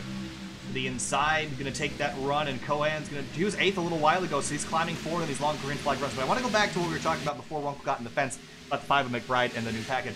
We saw this on the Outsider Racing League side with Alec Martinez. Martinez was so fast last year, and not that he's not quick this year. He's been extremely quick as well. But I just think that there are some drivers that just inherently do better. I see some cars really close together behind. Inherently do better with a lot more power, and some of them like this kind of package better. And I think. For one, I think the 5 car was a lot better on the low downforce, high horsepower. But it seems like a couple drivers like Tyler Hensley have embraced this challenge. And look at turn 4. This is tight between the 40 and the 51. Yeah, same thing happened with Bartelt. What happened with who almost doored Buchanan? Was that Carroll or? I don't remember actually. But they're going to get together again at a turn 2. And somehow they haven't crashed each other yet. Now Bartel's loose out of 2, and here comes the 8, the outside of him. Yeah, I'm not sure if he wants to try to interfere here. Bartel's been kind of loose. He's been hitting the apron, that's been shooting him up the track. He's also just been tight in general. Bartel is definitely using up people in the outside lane right now. They come across the line for lap number 50. DeBarro leads by 2 seconds over Thomas George. He has set sail. Eckrich has moved his way back up into 9th after restarting 22nd a while ago. Philip Rodojcic and Timothy Johnson trading spots just up the road, and here is Scott Eckrich looking to take a spot from both of them. Eckrich, again, with a solid recovery, but is losing time to the leader. So, I mean, bigger picture, not like this guy needs any more wins to his name. He's already got 5 this season. But we see him slowly been climbing his way up towards the front of the field. And honestly, he's been one of the fastest cars on the track. A car he's literally gotten that title. Pretty much looks. Nick Kohan ran a slow lap last time through, but that 21's been slowly creeping his way up to the front. Gotta start thinking about pit stops relatively soon. We've gotten 3 laps on these tires. Yeah, and also Bressie has been falling off the pace. His teammate Tyler Hensley, we saw them in the reverse order. Now Hensley's up in the 5th. I think that 24 is starting to fall off on his tires. How about Mitchell Brown in this 11? We talked about it a bit, but this is a fantastic run for the 11 Toyota Camry right now. Chasing down George for 2nd place, although he was a little bit slower last time. And he's having a great run, and hopefully he can keep hanging on to this continue. But there is an absolute freight train working their way through turns 1 and 2 with Thomas Bressie leading them. Johnson, Eckrich, Rodojcic, and Carroll has found his way up into this mix. Yeah, I was looking up in the standings where Mitchell Brown is. He only made one other start in the series, and that was at Auto Club, finished 3rd there. So he's really strong. Yeah, so hopefully he makes a few more starts to see competitive drivers up in the front. This is a great scrap for 6th place at the moment. Look at Johnson pulling across the racetrack. Eckrich middle 3 wide for a moment, and Carroll, the rookie stripes on the rear bumper. He is looking for a spot on 4 of these cars. Yeah, these guys doing again putting on some great racecraft. They're playing with inches. Wow, whoa, that was a big save there for the 87. A good job. Let's go back and take a quick look. And I think. Yeah. Wow! Did you chase that up the racetrack? Big wiggle out of the 87. I think that's not really due to aerodynamic lose. I think these guys are starting to lose the grip off their tires. Yeah. And let's take a look at the conditions. 98 degrees. It's climbed about 5 degrees since the restart. That might be changing things. 2 by 2 for 6th. And he doesn't start. Whoa! And even Eckrich now with a big wiggle out of 2. I think we're some of these drivers might just try to run it out to the end on fuel just to wait for a yellow for someone that loses it. I mean, these guys are struggling. The rest of the field must be struggling as well. Ooh, Bresci in the wall. I saw him go a little bit high in 4. I was curious if he was going to hit the wall. He did brush it a little bit. Cannon and Han changing spots back here. And here he comes to the inside, but Buchanan, I think, he's definitely going to get the run on the outside. Let's actually compare now. So we saw him earlier part of the run, didn't really pay out. But Buchanan, I think, is starting to get tight too, and they're actually kind of equal. Yeah, they're dead heat on the inside and outside, and if the inside driver has enough room, I think that inside is actually pretty competitive. Now you see Buchanan slip mid-corner. That was a big bump there for the 40, it looked like, and you heard Bartel get out of the throttle as well. Buchanan tried to side draft off the quarter panel on the front straight here. He's trying to build up a run here to the outside, trying to make it work, but I think it's starting to fall off here just due to the lack of grip. So Buchanan's kind of struggling. Bartel again, just car on the fence. Ooh, that's Raducic, I think. Yep, I think he scraped it. Let's take a quick look because I didn't get a great angle on it. Oh yeah, he was way high. I think this is way too high. Oh yeah, at he this definitely point. got into it. Oh no, he wow. didn't! Oh, he missed it by an inch. Wow. Okay, I thought for sure that he had gotten in the wall, but he Fantastic hasn't. stuff there. Yeah, I'm sure he's probably not going to go that high next time around. Oh, certainly airbrushing the paint off the wall. Anyway, for the lead, Anthony DeBarro leads by 3 seconds yeah, over Thomas George. That's a big gap. DeBarro is definitely the favorite so far. Yeah, indeed. If anything, if DeBarro makes mistakes, George and Brown are up there ready to pick up the pieces. Oh, Bartel's got big right front damage on his car. I think he's been in the wall. He dropped a couple spots. Yeah, he's got Pelletier and Dylan Lee were able to get around him. He should be able to do this on one more stop, Finian. I don't know. That seems like a big... Well, this stop and then one more, I think is what it is. Yeah, I think you're right with that. So we'll see when the drivers decide to come down pit road. Ooh, look at Carroll to the outside. He wiggles, and so does the 24, and the 87 got better grip out of the corner. He's going to take that 8th spot away from Bresci, but Bresci's going to fight back on the inside. Oh, slip up by the 24. Yeah. Big time. Here comes Raducic to the outside. Oh, no. Actually, on a slip up, he's pitting. coming down to pit road as well as his teammate Tyler Hensley just ahead of him. I think it's going to be the first stretch of cars down on pit road. I like this strategy call, though, Finney, because they're going to have fresher tires. They're going to make a lot quicker laps. It's about a 2-second difference between their fastest lap and the current laps that they're running. Yeah, and I think we're definitely going to be going on 2 stops. I think you guys are trying to aim for around 40 laps of a run. Let's see how the leader reacts of DeBarro. He's going to stay out on these tires, and not too surprised there. One of the fastest cars on the track is your leader. Let's see the rest of the field. I imagine we're going to see some takers. Yeah, I don't see anybody else coming on through this time. The battle between Minto and Yazik has recovered fantastically after being involved in 2 wrecks with pretty significant damage and has not managed to get himself in anything else since then, so good run so far. I'm surprised no one else decided to come down, because usually when someone in the top 10 just comes down pit road, everyone else tends to follow suit, but I guess guys figured that they're better off on these tires. You see Green. Green, yeah, he's in and out. Any other takers? Let's see. Not up front, at least. Back to that fight for 14th, Minto, Yazik, and Ward.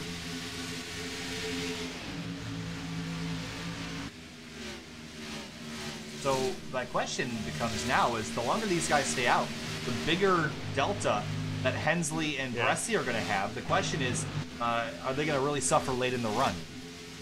Depends on what these guys are going for. I'm kind of curious on how much longer these guys can go out on fuel. If they can potentially make it on one side, they see the speed difference. Hensley's just blowing on by these guys, and I think they're trying to.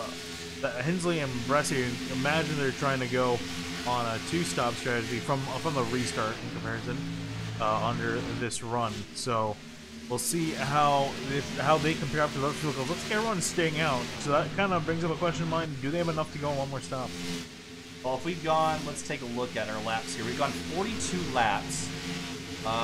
We have about 70 to go.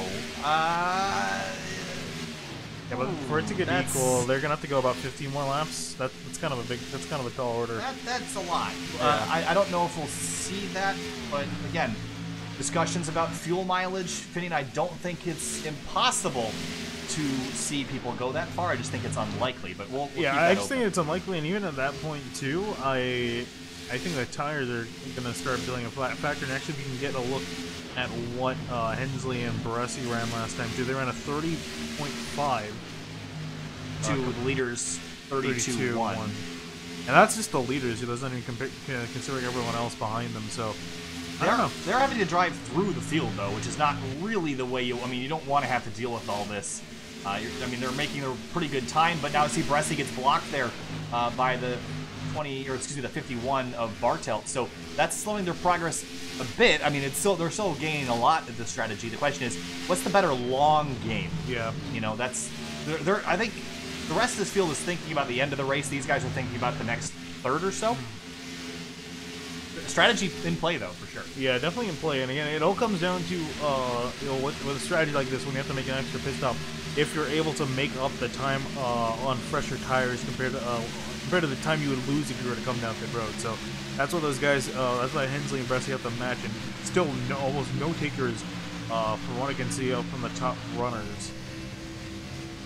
Calvin Pilarski running in 21st right now in that R/Racetrack Designs Camry, and battling with Tim Silliman for 20th. See someone on the head there. I think it's Drew Carroll. Norman Pelletier is the field off. So with that Toyota coming down, I would expect to see Kohan, maybe Timothy Johnston, those guys coming on through, and really any of those cars I could expect. But Pelletier's the only one. Travis McQuistion has gone on pit lane, but I think he's pulled off for the night. Oh, there's... I thought I saw another one coming. Filarski coming on down. Oh, he's drifting. Here goes Yazik as well. Oh, Filarski downshifted very dangerously, but got it slowed down. Derek Paulson coming on through. So now we're starting to see pit stops. Yeah, now we're starting to see the fuel coming down. So now I'm really going to be keen on seeing where does Baresi and Hensley end up in all this. Because remember, they were towards the front of the field. They were inside the top 10. They were mid top 10 pretty much. They were 5th and 6th. So they might be a lot closer to the leader this time. They're maybe even ahead of them. Yeah, Don Ronco Jr. has been suffering with a really damaged race car. He's fallen all the way down to 32nd after having a really promising run. So this is not what we wanted to see for the 0-0, unfortunately. But he hasn't come down to fix the damage yet. I think he really needs a caution to get that car whipped back into shape. Okay, and you can see him there pulling to the inside. I think trying to overtake the 9 of Thomas George, who's currently in 2nd. Actually, Ronco has just pitted, so he is all set. And there you see Tyler Hensley also in behind, getting unlapping himself from Thomas George. So Hensley and Baresi are separated by a couple seconds. Well, Hensley's going to be to the good here, but that's how they were when they came into pit road. Let's see who else is going on. Brandon Minto and Paul Pepper fighting for 14th. And the longer these guys run, the more confident I am that they could probably try to stretch it if there was a yellow or two. Yeah, we can pull up that graphic of their laps in pit. So they're currently 50 laps into the run. So 50 laps from here are taking to lap 120. Navarro's down. I don't think that's going to happen. If they can only go 50 laps, but there's still some cars out on track, so it's really we have to wait and see everybody. To cut this run in half, according to my math, we're gonna. They might have to stay out about another 5 to 8 laps, and I think we'll be able to do it. Oh, let's see if anybody tries it. Thomas George, Nick Kohan still out on the course. 1st and 2nd. Scott Eckrich in 3rd right now after a couple of the leaders peeled off. DeBarro Johnson, Mitch Brown, Zach Buchanan, Dolger, and others. Dolger on pit lane. Tyler Hensley has already made his stop, as we mentioned. Johnson peeling off, and it looks like the 11 of Mitch Brown's going to get on by him. Yeah, so a lot of the front runners now making their trip down on pit road. And I think from here on out, I think they're definitely gonna have to make another stop for these guys. Yeah, I think so too. Nick Kohan stays out on course as the other leader had dropped down to the pit lane. Yeah, Scott Eckrich also out in there again. And remember, we saw Nick Kohan last week at Pocono. He stayed out, was trying to give it something, and actually here he comes down on pit road. Yep, Kohan's coming in. Does he get it slowed down? Woo! Just in time. And I wanted to keep a look at the conditions because the cloud has just come over the racetrack. Could drop the temperature a lot the next couple minutes, so we'll keep an eye on that. Caution! Right in the middle of the... Oh, boy. Oh, this is going to get really interesting now. Ooh, what's it? Trying to find that out right now. Fred Thompson. Oh. Who was that? Let's see if we can figure out.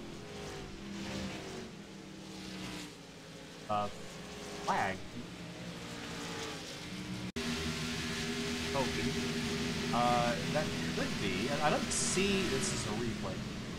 Caution, waving.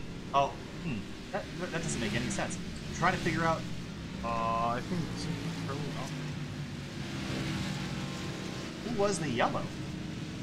Check my Curly. Oh, he's got a lot more. Oh yes, here it is. Yeah, I did see him give him an off try. So yeah, this is exiting turn number 4. He's up the racetrack. Significantly tight. Yep, and I think does he get?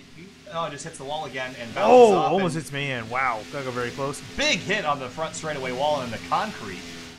But we finally found the mysterious caution. The reason why it's so tricky is because on our timing and scoring, anyone that's crashed will show as 0 miles an hour, but so will people in the pits. And that's why it's so difficult to find what happened here. So this is going to shake up things big time. Scott Eckrich is smiling right now. But where did the 21 pop out? He came out. He's still on the lead lap, so Kohan is going to be in a fantastic spot here. He should inherit the lead, I think, unless there's someone else ahead of him that I missed that's in a better spot. But Kohan was on pit lane when the caution came out, so everyone slowed down. He was able to keep, but he's going to come on back down and take tires again. I don't know about that strategy, but I guess we'll see how it works. We'll see how it works, and everyone 19th on back is still a lap down. Got Eckrich coming on in for his tires and fuel. So there'll be a lot of wave arounds here. Oh, and Tyler Hensley and Thomas Barassi staying out. Now this hurts them, I think. Oh no, they're coming down pit road. Yeah, well, okay, so it still hurts them quite a bit because they're going to lose a lot of track position they would have otherwise gained back to the 44 and 24 turning to pit lane, and they needed this to go green all the way to the end for this strategy to work. So Scott Eckrich wins the race off pit road, and looks like he'll be leading us back down to the restart. So this all worked out in the end for Scott Eckrich, and you know, sometimes it's skill, sometimes it's a little bit of luck that puts you back in the lead here. He spent most of his night buried down in the mid-pack. So this is a dangerous thing for every other driver that he's back out front. Yeah, indeed, and Drew Carroll's going to be in 2nd place, Gail Brooks in 3rd, Woody Mann in 4th. Let's see if we want to key up Don Runkle again. Let's see if we can talk to him and see how his race is going.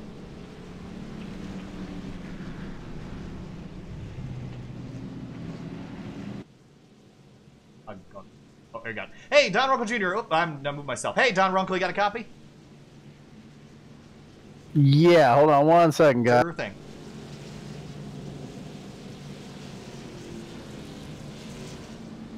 I gotcha. All right, well, things have turned south a little bit for you. You got some significant right side damage, and you dropped down the order. How much is that damage affecting your race car? Yeah, right now it's hurting it a lot. I totally messed up and bounced off the wall there. Had a decent run going for a little while, and yeah, now just kind of playing catch up, and hopefully we'll get the wave around over here in a minute, and just try to basically get as many points as we can here at the end, and just try to salvage whatever finish we can. Do you think you're gonna have time to be able to fix some of this damage, or is it fixable at all if you tried, or is it damage beyond repair there on that right front? Well, when I just went in the pits, I had a like a minute and a half of optional, believe it or not, and it they did a little bit, but I didn't really. I wasn't really worried about it. I was more worried about gaining positions on track. So we'll just see how it goes. I'm just gonna run with it and try not to get any more. All right, Don. Good luck out there. Hope things turn around for you at the end of the race. We'll talk to you later. I appreciate it, guys. Thank you. All right, so that was Don Runkle Jr. currently down in 30th position. So Scott Eckrich at the top of the board, and everyone is looking at this and just shaking their head, Finney. And remember, we've raced 7 races this season, and he has raced 5.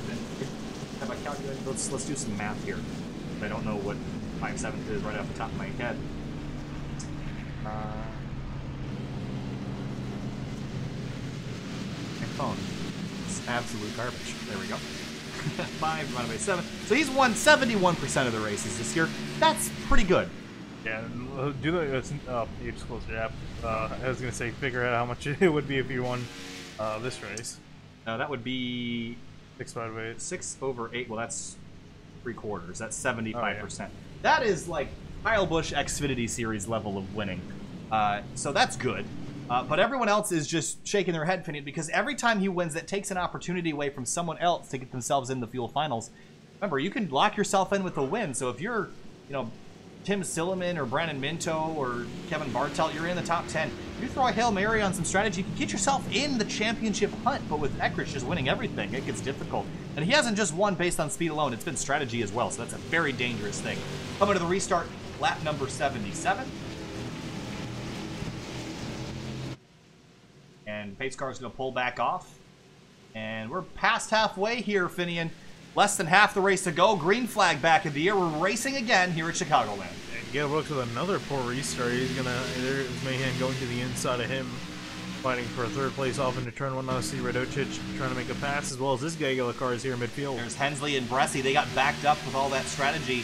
There's a 64 Stephen Herring. Haven't talked about him yet tonight in that Dairy Queen Camaro, but he's got Hensley all over the rear bumper, and Hensley's going to drop to the inside, but that's a block there by the 62 of John Wilco. He's not able to get that car to the inside, but up front, Drew Carroll trying to chase down Scott Eckrich. Do you think anybody's got pace for the 70 once he's out front? Oh, I think people have got pace for it. I think, honestly, if I was Drew Carroll, I would sit in behind Eckrich and just kind of let him pull you around the track and just kind of stay within distance of getting the lead back at him. Because I think if as soon as you let Scott Eckrich out of the sight, the race is over. And here you see the drivers from the back, drivers who were up toward the front, now finding themselves in the back. They're trying to move up to the field. Oh, big crash on the back straightaway. Caution out again. And this time it looks like there's the 35 car involved. And trying to see who else is caught up in that mess there. And it looks like Fred Thompson got a big piece of it in the 66. This was a big mess on the back straightaway. There's the 35 we were just talking about. And he's looking to the inside. Oh, that's Jeff Ward. He just comes over across the nose and, oh, shame for that. And Buchanan gets involved. Oh, actually, he kind of glitches through it a little bit, but Dylan Lee gets probably the worst end of that. We saw it happening in the background. This is just, you know, you think you're clear, you move up the racetrack, and you're not clear. And, yeah, 89 definitely had a spot there, and the 35 just gets tagged and spins back around, and Canada had nowhere to go. Dylan Lee, the innocent victim in that one. Yeah, tough break for the guys involved. Pretty much 35 and... The 66, 35, and the 40, the main three. And he thought he's through, and he just gets ripped around extremely quickly. And nothing he could have done to save himself from that. So he's going to have a night ahead of repairing that car, as well as Jeff Ward. He's going to have to repair some damage to his nose. There's another look from inside the 89 at Jeff Ward. He sees a hole, he puts the car in it, and he was there. I mean, some people could say that was an aggressive move to stick the nose in there, but there was definitely a full car with, and maybe plus some, before the 66 came up the racetrack. Look again from the sky. The gap was open, and he was shooting for it. Gap's open Still here. Open, He's still there. Open, He's still definitely open. there. And then, yeah. Nowhere to go at that point. Norm Pelletier did a great job missing that. We'll ride on board with him as well.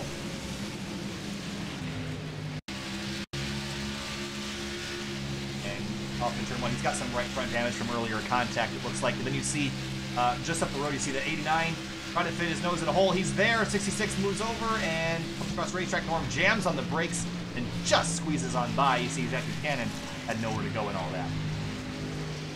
So caution out here again tonight, and I thought, ooh, had a couple pit stops here, Finian, and it looks like Scott Eckrich has come on down and brought a couple people with him. I don't know if it's worth it, only 4 or 5 laps into a run, but we'll see if it'll work out here.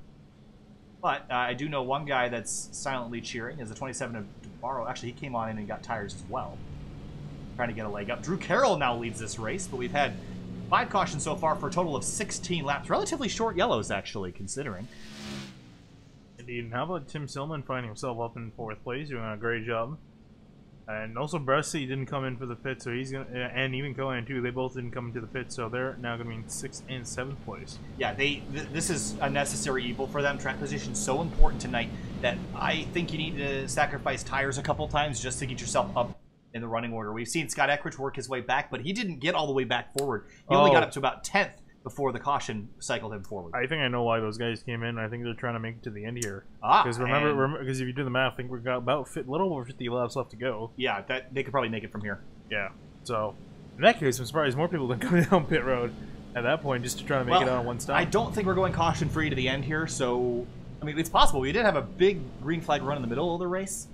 So we could see a long green flag run, but I do think it's unlikely as the aggression level steps up. So what that means is we're not done pitting yet, and I think those front guys know that. Or anything just to keep the 70 car pinned down. I mean, if you can get him buried in the field, that's an advantage. So light should be off on the pace car. Have one lap left to green. Yep. Indeed we do. And Drew Carroll's going to be leading Woody Mahan, Gale Brooks, Tim Stillman, Philip Radocic. Their top 5. Let's do a little field rundown here. Looks like we have 32 cars on the lead lap of the 40 that started this race. And we have a bunch of retirements. Cody Tabor, Justin Rodden, Greg Evans, John Rodden, Brian Greenlee, Travis McQuistion, Mike Hurley all exited the race. Zach Buchanan is still on the racetrack but in pit lane. I think that car is going to be repairable. Question is, will he return to the racetrack? Oh, I definitely think he's trying to fix the car up as much as possible. I think we're going to see him gas it up and get out as late as he can to try to fix up most of that car. But I can see the long train of cars down on that outside lane, getting ready for the restart here. All right, coming to the restart. You good there, bud? Yeah, I think so. A glass of water? I already got a glass of water. All right, coming to the restart. Drew Carroll in the 87 is going to lead them down. And these cars are filthy. Look at them. They definitely turned that effect up in the recent build. Yeah, I'm curious if that patch is supposed to remedy this, because I feel like they want a little bit over it, but that's just me. Everything's filthy. It is called the Windy City. You got to get all that debris from the nearby cornfields on it. Coming to the green, Drew Carroll leads them back down lap 83, closing in on 50 to go. Got the green flag back in the air, and then you see the top 2 break away. Everyone else still filing through, and our eyes on Scott Eckrich, currently in 9th place, leading the charge. There's DeBarro, who led the majority of this race, sitting in 12th right now, and there's Thomas George as well. Both those guys need to get their track position back. They came down pit road, but curious to see how that's going to work out for them. Meanwhile, for third, Brooks is being charged on by the 6th with Tim Silliman. There's a look out the rear bumper. Silliman drops down. Someone drops down, trying to load up a run. You see Radocic and Pressy also fanning out behind him. Up in turn number 1, the 6 and the 71 side by side for third. He's going to get a big run on the outside lane. He's going to be able to clear the 6 of Tim Silliman. Someone trying to move himself back in line, but Radocic is there and fighting. There you see DeBarro and I believe that is Minto. That is Minto, yep, the 25. Yeah. Barlow getting around him, so Minto is going to be put back in 11th. 5-car McBride in the fence. There's Paul Pepper and Scott Eckrich fighting for 8th place right now. And Paul Pepper, also a good job from him, putting himself back inside the top 10. He's a fast car, and there you see him catching this group big side by side. Check up on the bottom. Big fight here between Silman and Radocic. They're both side by side. They're holding up Kohan, Bressi, Pepper, and Eckrich. Well, what a great pack of race cars that is. Look at the 6-car of Silman on the outside lane. That purple and black car right in front of Bressi. 2 by 2 by 2 by 2, these front group of cars. The front 3 have had a little bit of a breakaway.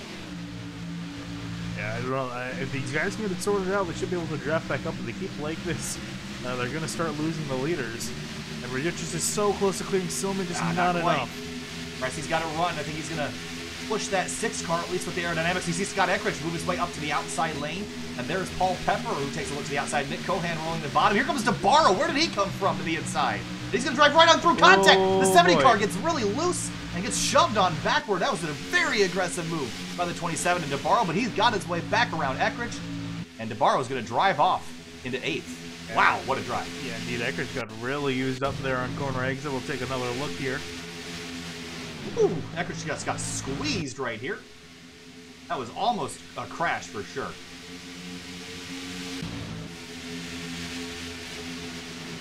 But DeBarro now back up into 8th place. Now trying to move up, and he's got a big pack of cars. And the 4th place has caught the leaders back up, so this pack kind of rejoining the leaders, and there you see Kohan and Bressi duking it out. Kohan's using a lot of his tires on that bottom lane, though I don't think that's good for the long run. The 21 gets loose up the racetrack, almost gets into the 24 car. There's Radocic pulling out a line to the inside, and Tim Silliman slotting in the outside groove off into turn 3. Starting to see these guys get a little bit single file here toward the front. Kind of surprised as this fight's dying down, but there you see DeBarro to the outside of Kohan. Kohan leads that. And you see the 6-car dropping on a line again behind Radocic. Oh, but look who's caught back up behind the 27 of DeBarro. It's none other than Scott Eckrich, so I wonder if he has maybe a score to settle. I think so. I mean, that was a really aggressive move. I think that kind of hooked on each other. I don't think it was intentional by the 27 to use him up that much, but certainly I don't think the 70 really appreciated that. Yeah, I don't think he's going to do that 27 any favors. Here they come now with a big run on the back bumper of Ken Silman. Where do you go? Nowhere. You're going to have to sit in line and wait for your turn here. Oh, he's getting really close to that quarter panel. I think Anthony DeBarro's looking in the mirror and just hoping and praying that he didn't take that the wrong way a couple laps ago. I don't think Eckrich is going to do anything about it, but I do think it's great when you see drivers get a little bit roughed up out there. It's fun to watch.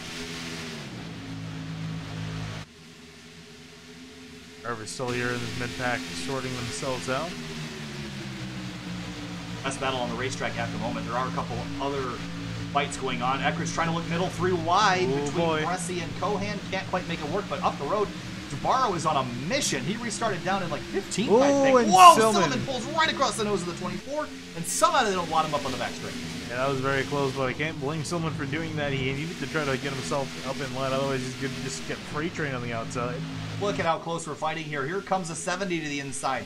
3 wide on the bottom. Oh boy. Bressi holds them both down. Here's the 4 wide on the front straight as the 66 goes a lap down. Eckrich has a really hard line to hold when they get down to turn 1. He's going to drive it in deep. Kohan side by side. Bressi right on the quarter panel. 3 wide, just inches between them. Crashing the wall. The 21 goes hard into the fence. Oh, and they all it's the stack big up one on the back straightaway. And it's the big one at Chicagoland. Cautions out on lap 92 and a bunch of big names taken out. And that was bound to happen with the way they were racing there. But the 21, disaster for that Camry and for the 24 of Bressi. Both these cars were running so good and just torn up on the back straightaway here.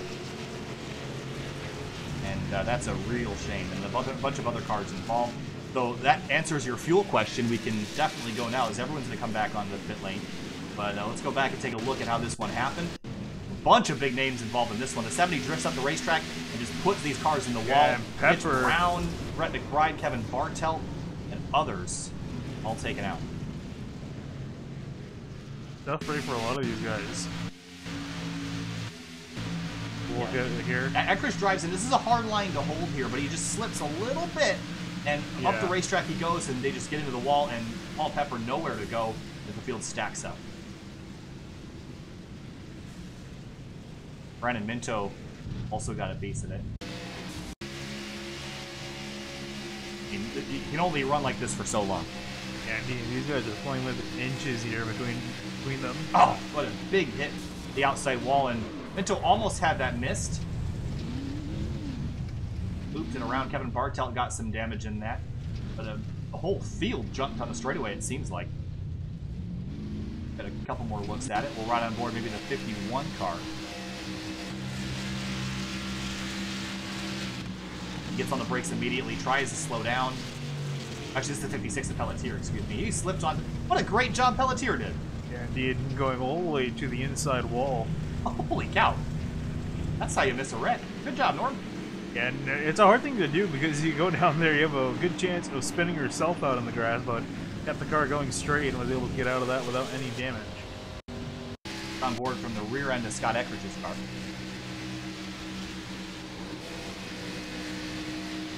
And Thomas George, very lucky to slip by that. He could have easily been wadded up in that. Right on board, Thomas George.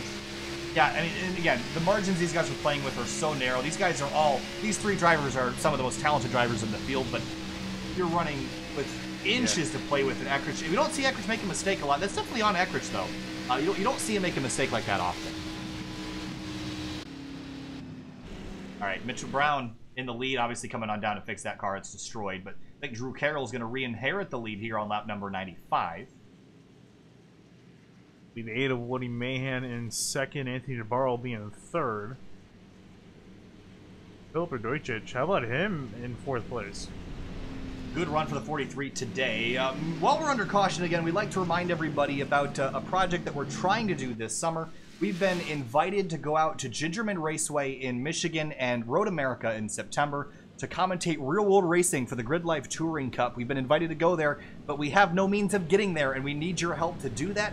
And I believe I posted in the links below in the description the link to our merchandise website where you can enter code FAST, all uppercase, FAST, F-A-S-T, and get access to the SimTV store. The shipping is flat rate across the country for however many items you order, but it's for a limited time only. The store will close on April 7th, and after that it will go away. So go get your stuff. Help us get to Gingerman and Road America. We'll be vlogging the experiences, but we need your help to get there. And we're really excited about the opportunity, and we hope we can do it. So check out that link in the description, and we appreciate it. But Drew Carroll put himself in a great spot here, Finian.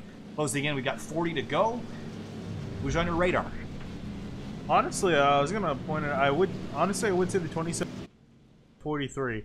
I mean, he's had pretty season. He's had the pace up in the front of the field. He's been in the top 10 nearly every race, but just hasn't been able to finish there due to some circumstance or the other.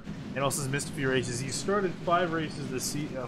5 races. So he's missed 2, but of those 5, he didn't qualify for one of them. And I'll read out the finishes here for him. Finished 34th at Daytona, 23rd at Bristol, 18th at Kansas, 17th at Daytona. Which is weird because I remember from you haven't really broadcasted too many rounds this season, unfortunately, but I remember seeing him in the top 15 at week in week out, but he's just been caught up in some wreck or the other, and I don't remember him causing it. So he's had quite a bit of unfortunate luck, but here he is in the top 5 right here at the end of this race, and he might be a factor. Track temp has fallen to 90 degrees with the clouds that have appeared over the racetrack, Finian, so a bit more grip available to these cars. I think everyone's going to have 4 tires and fuel, and yeah, everyone's got 4 Mr. Feelgoods on their car, and it's going to be just an all-out sprint to the end. What are we expecting cautions-wise? Do you think we're going to see green to the end? I think we got a good shot of seeing green to the end. I think a lot of the aggressive drivers that we saw from this towards the back were have damaged cars, so you know, I could be wrong in saying that, but I think we're leaning more towards the green here from here on out. Pace car is going to pull off. We have 38 laps to go. Green flag back in the air, and Drew Carroll leads them down to the 87 Camaro, right ahead of Woody Mahan, Anthony DeBarro, Philip Radojcic, and Tim Silliman. If we come back to the green in a big bunch of race cars, there's Tyler Hensley giving a push to Jeff Ward in the 89 off into turn number 1. And there you see the leaders now racing off into turn 2. Still single file for them. Thomas George already starting to make some moves back there. Got Eckrich at the back of the field here, but for the lead, Drew Carroll under attack. Barrow trying to charge on the outside lane. I think this 27 car is in a fantastic spot. He's come all the way from the mid-pack after getting put back on strategy, and he's looking for second on the outside lane right now. Ooh, and almost gets cut off by Mahan, and here he comes down to the inside. Drew Carroll's going to close him off of that lead, so the outside lane open now to come through, and DeBarro's now going to try to fight for second place. Side by side for second place on the back straightaway. Carroll's got the lead, but how much longer will it last? Here comes DeBarro to the outside lane. Can he get the lead through this corner? I don't think he's going to have enough of a run, but there's Radojcic sitting right behind in 4th. If these couple get together, and look at Tim Silliman back there in 5th. Had a horrible round at Pocono, looking for redemption here tonight. Oh boy, Mahan almost getting into DeBarro as they came off back into the straightaway after cutting the apron on the front straightaway. They got close together, almost got involved, and I still don't think these two are done yet. For the lead, Carroll drops down, throws a block on the 8 car back up to the outside. I think the 27's who he's got to worry about. Oh, and actually, you know, one driver who's kind of appeared in the picture late in the game. How about Brian Yazek up in the 7th place? Wow. We were missing him for a majority of this race. He was up there in the front for the first quarter of it, fell in the back, but here he is in the last quarter of it. He's ready to fight for the lead. Side by side for second still. They've been like this for a couple laps now since the restart out of turn 2. The 27's going to get that run. The 87's going to go down and give a block to the 8 car. Maybe to give him the draft and try to keep that fight going. Because if DeBarro gets cleared, I think it's going to be game over. I was going to say, that's a very good strategy to do, and I think you can see him playing with the lanes there, mid-corner too, even trying to keep these guys fighting with each other and not focusing the battle on him. Behind, you see that's the 9 car. Thomas George popping out to the inside of Tim Silliman. This battle for second has just been continuing and continuing, and they're beginning to lose a bit of ground on the 87 here, Finney, and there's a danger that they can lose a touch with Carroll, and he could just drive away, but I think DeBarro's going to make sure that doesn't happen. Indeed. Also, the more and more that Mahan's on that inside, the more and more his tires are going to get worn out. DeBarro's going to be more and more likely the victor of this. But actually, as I say that, here goes Mahan. Eckrich clears him, but let's see DeBarro if he tries to mount up another charge. Maybe just wait a couple laps. We got less than 34 laps to go. How about this fight? Brian Jezek, this has been a fantastic recovery. Was involved in 2 wrecks earlier tonight. None of his doing. He's got a clean car out there now and has charged his way forward. A great run to the outside of Silliman. Look at him drive out there to the outside of the 6 car. Wasn't able to hold it there, but he's looking really strong right now. He's been constantly all over Tim Silliman, and here he is trying to build up a run. Behind him, there's Timothy Johnson having a good day. Johnson was second in points. Needs to get some points on the 70 to eat into the Eckrich lead, and right now Eckrich is running in 16th, so it won't be a huge chunk taken out, but certainly nothing to scoff at. On the back straight though, Carroll, Mahan, DeBarro, Radojcic, and Thomas George. 1, 2, 3, 4, 5. Christopher Matthews in the 92. He started dead last tonight, up to 15th, looking for 14th on John Wilco. How about that drive? Yeah, we saw him. Caution! Oh, crash in turn 4. It's Derek Paulson in the 05 and Norm Pelletier. We have 30 laps to go, Finney, and this changes a lot of things. Yeah, do you come down on the pit road again, or do you... You know, it could go either which way. And I'm not sure which way is the better one, because we saw quite a few guys come down on pit road, and it seemed to not really hurt them that much, but it more dependent on how many people decide to come down. This was in turns 3 and 4, and let's take a look. 05, and I think he might have just gotten a punt from the 56. Yep, they got together in turn 3, and Paulson, big correction. Massive hit in turn 4, right up into the safer barrier, and Pelletier got the worst end of that as well. So he got it into the rear bumper of the 05, and maybe just a slight checkup by the 05 he wasn't expecting, but that's on Norm, unfortunately. Just getting together at the end of the straightaway here. And they're going for 2 different lines. I think that's the thing to keep in mind. Oh, man, what a hit. I mean, I think Norm was trying to carry the momentum around the outside. The 05 looked like he was committed to the outside lane and then decided to turn down and needed to brake to get there, or at least lift off the throttle, and that's why these 2 got together. Let's watch this hit that he takes here. Oh, man. Wheels getting up off the ground for the 05. So caution out here. We have 30 laps to go. Drew Carroll is leading them, and they're all going to come on down to the pits. No surprises here. Does anyone stay out? No, I think you're going to have to come. Evan Adams is... Hey, Paula, how about Evan Adams still running right now? Only 1 lap down. This is a good day for him, all things said and done. But everyone, all the lead lap cars down on pit lane here. Yeah, everyone down on pit road, and we're going to see now, does anyone make a mistake, or does anyone get a lucky pit stop and get out in the front? Does anyone take 2 tires? Ooh, I thought I saw someone coming out. That's a risky call, but you never know. Someone might do it. Out of pit lane. Someone did do it. The 43 of Filip Radojcic, he comes out of pit lane. He's going to gain 3 spots. Tim Silliman gains a couple. And the top 3 cars all took 2 tires for the end. Yeah, Tyler Hensley being the 3rd. So Radojcic, Silliman, and Hensley all on 2 tires. Like that call. Of these 3, I think Hensley has the most potential here. I think he's got a bit of front-end damage, but he was really quick earlier tonight and just got back on strategy. So I think Hensley, of these 3, is probably the one to look at. The problem is he's restarting right next to DeBarro, who's got 4 tires and has been the quickest car all night. Also looking, I mean, I could be wrong, and prove me wrong, but looking at the getting another new winner this season, which really isn't saying what, which is surprising to say because we're 8 races. Yeah, we're in. 8 races in. We've had 3 winners. Yeah, we had so because Kohan's out of the pretty much out of it. I don't know if he's back out on the track. He's pretty much out of it as far as the win's concerned. Also, we saw John Runkle. He's kind of been struggling at the back of the pack with damage to his car in 23rd. The only one that could really try to repeat is in 15th, and that's Scott Eckrich. That's what I was saying. He could prove me wrong easily, but I'm not sure how much damage he got from it. Looks like it was relatively minimal, but he's back at 15. That's a decent way to move up to the front. You gotta feel for the 11 of Mitch Brown.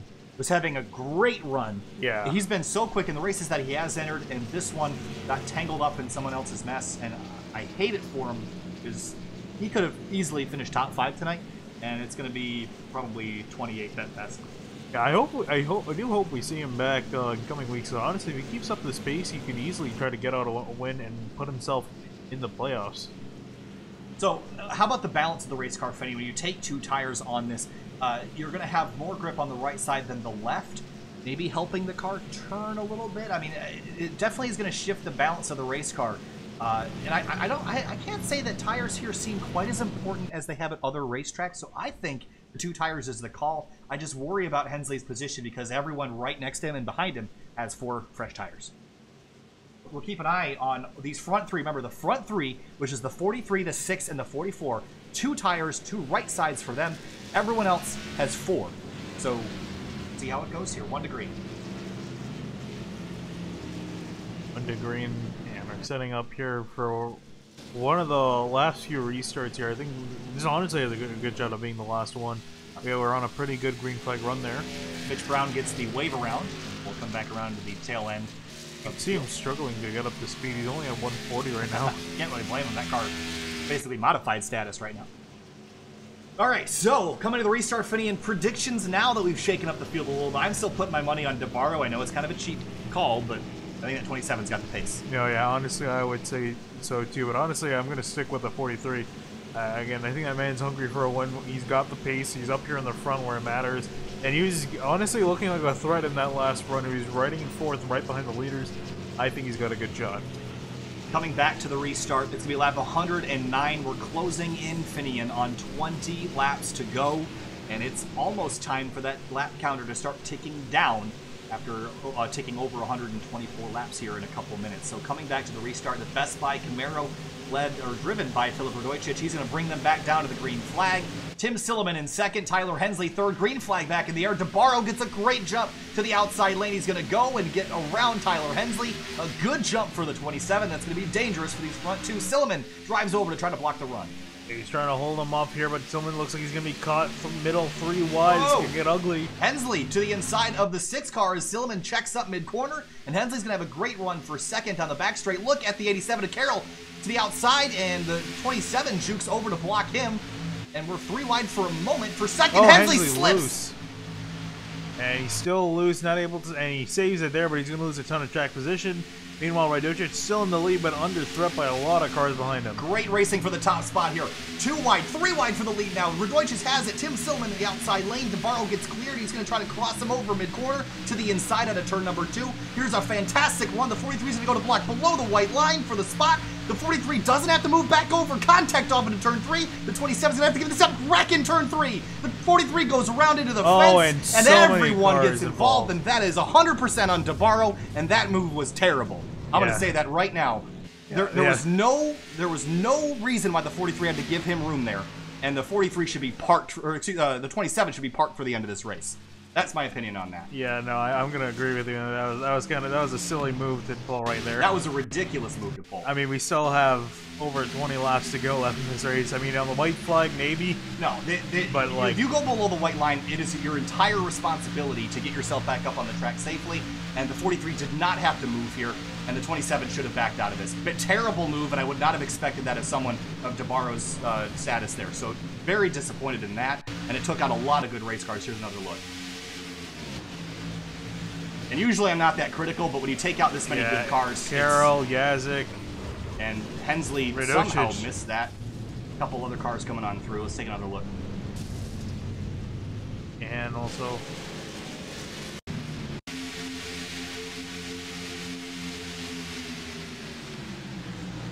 And Silliman got through and is leading this race. Now Carroll Yazik gets involved. Timothy Johnson, who was 2nd in the points. And just terrible, terrible decision-making there. But Tim Silliman sits at the top of the board and in a really good spot to win this race. Yeah, he got really lucky with that being on the outside there. Was able to just drive around, as well as Timothy Johnson and Jeff Ward. They were lucky to get some good position. Alan Dulger in the 88. We saw him almost get terminal damage, and Wyrak was able to netcode through it. He's up in 5th, and Scott Eckrich, look at him, back in 7th place. Thomas George in a great spot as well, and also Jeff Ward. He got kind of tucked back in the field after some pit strategy mishaps, and he's back inside the top 5. And you mentioned Dulger as well, so a lot of other cars that we haven't seen up front all day long, and a lot of cars on pit lane from 20th on back receiving service. Yeah, a lot of wrecked race cars here, and a lot of guys trying to get their cars back in some shape here to get back to the front of the field. And going back, one other thing about that incident there, even if the 43 wanted to move over, the 6 car was just to his outside, which the 6 car is allowed to do, because the 6 car only has to worry about giving the 43 enough space to the inside to keep him on the racetrack. He doesn't have to worry about... I see DeBarro coming down. Yeah, and I wouldn't be surprised if this is a penalty here, but I'm not really sure, so we'll just assume that he's coming on down for service. Yeah, usually I'm not so critical of moves, and I usually call them racing incidents, but... Yeah, that was unnecessary. You cannot go below the white line and just force your way back onto the racetrack. It's not how it works in any racing series. If you're off track, it is 100% your responsibility to get yourself back on safely without interfering with the other competitors. And you can't have that, especially when it takes out that many good cars. And I still see DeBarro down there, and I kind of want to I'm keeping an eye on his speed.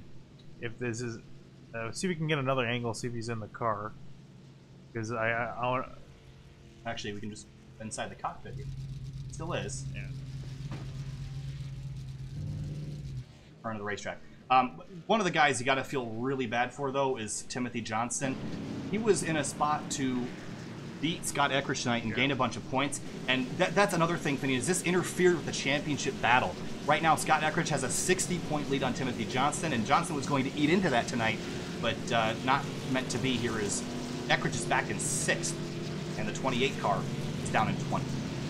And I mean, honestly, just to add on to the list, guys like Woody Mahan, Philip Radocic, who was leading the race, Drew Carroll, all of them very fast cars, all taking out on that wreck. And they got pretty much no chance at anything. They're all still in the pits. I'm not sure getting towed or not. John Rungleson, tow! Great rebound for him. Yeah, great rebound for him for a lot of these recent wrecks, taking out quite a few drivers. So he's gotten a stroke of luck here. We only have 19 cars on the lead lap.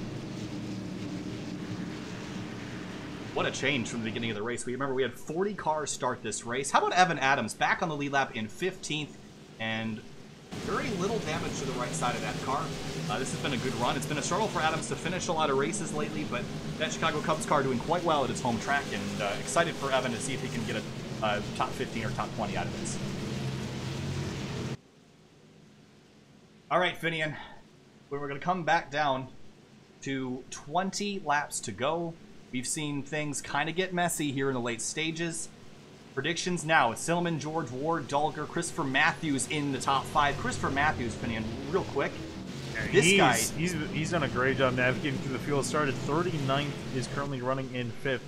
And that car, if you look at it, pretty much spotless. So great job. Yeah, so he's got one of the better cars out there right now, just as far as damage concerned. We see a bunch of shade casted on the track as the pace car is about to turn in. Pace car is off. 20 laps to go here at Chicagoland. Tim Silliman gets a fantastic jump. We're racing here again in the Windy City. Who's going to get it done here in Race 8 of the 2019 HostVenom Fuel Cup Series? And 20 laps to go. You see a tick over on the ticker. And here it comes Scott Eckrich trying to get around the 92. Christopher Matthews, he's trying to get to the front of the field. Meanwhile, everyone pretty spread out so far. Yeah, Silliman did a great job just running away on that restart. He has the choice to choose when to go as soon as that pace car pulls off. And he did just that. He's got a pretty decent... Actually, he lost some ground here, and Thomas George ate that back up in 3 and 4. And just as we said how good of a restart, he got George to the inside for the lead out of turn 4.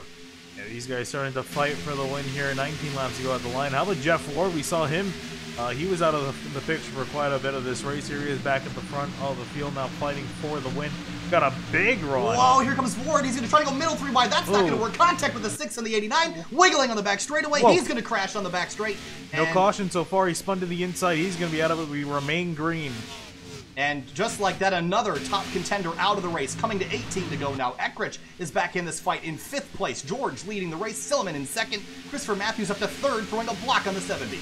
Cue that Jaws music for Scott Eckrich. Somehow, someway, he finds his way up to the front of these fields, no matter how far back he is. Currently in 5th, he's got some traffic north through Dulger, getting very close to the side of him. The 9 and the 6 playing chicken with each other down the back straight. There's a lap car up ahead, off into turn number 3. Eckrich and Dulger, they're dealing with each other. There's Rich Jett in 6th back there. Great run for him. Oh, and that's the bar, and I think he had to serve a penalty. That's why he's all the way back. So he's about to be lapped. Behind, it's getting really racy around Eckrich and Jett. and Tyler Dolger as well. Running out of laps, 17. You're going to be 16 to go at the line. There is the 27 of DeBarro. Oh, Matthews. How about him in that 92 up into third? Wow, Christopher Matthews has been so impressive today. Has kept himself out of trouble. But Dolger and Eckrich continue to fight for fourth, and the leaders are beginning to drive away. Eckrich needs to clear this 90 or the 88 if he wants to have a chance at this. And it looks like Eckrich is just able to get ahead of him. He's going to be in the outside lanes. He should have an easier time. And no, actually, Dolger gets back around him. And the 9 car is going to be well clear, 0.2 of a second out in front of Silliman. And surprised that Silliman dropped so much pace on the restart. That first lap, the first half a lap, he looked great, but then he immediately got chased back down into turn number 3. The stronger car between the two has got to be Matthews. See him get a big run off the corner. He's going to try to get a draft off DeBarro and work around Silliman. So this is going to move him up into second place. What a fantastic run out of him. Yeah, this is so impressive. Started 39th. He's got one more spot to pass the entire field to go for a victory. Last time through, he was a little bit quicker than Thomas George. I think he's the quickest car on the racetrack at the moment. No, he's not. Scott Eckrich was the quickest one last time through by a 10th. But he's only got 14 laps to get himself back out there. And right now, George leads by 0.4 of a second over Matthews, Silliman, and Eckrich. Eckrich is now chasing down the 6 car. Here he comes down into turn 1. Here they go racing off, and there you see Eckrich have to let off before getting into the back bumper of Tim Silliman. He's trying his best here. He's going to have a big run on Silliman, but he's going to go to the outside. But DeBarro is there, so he's going to get boxed in.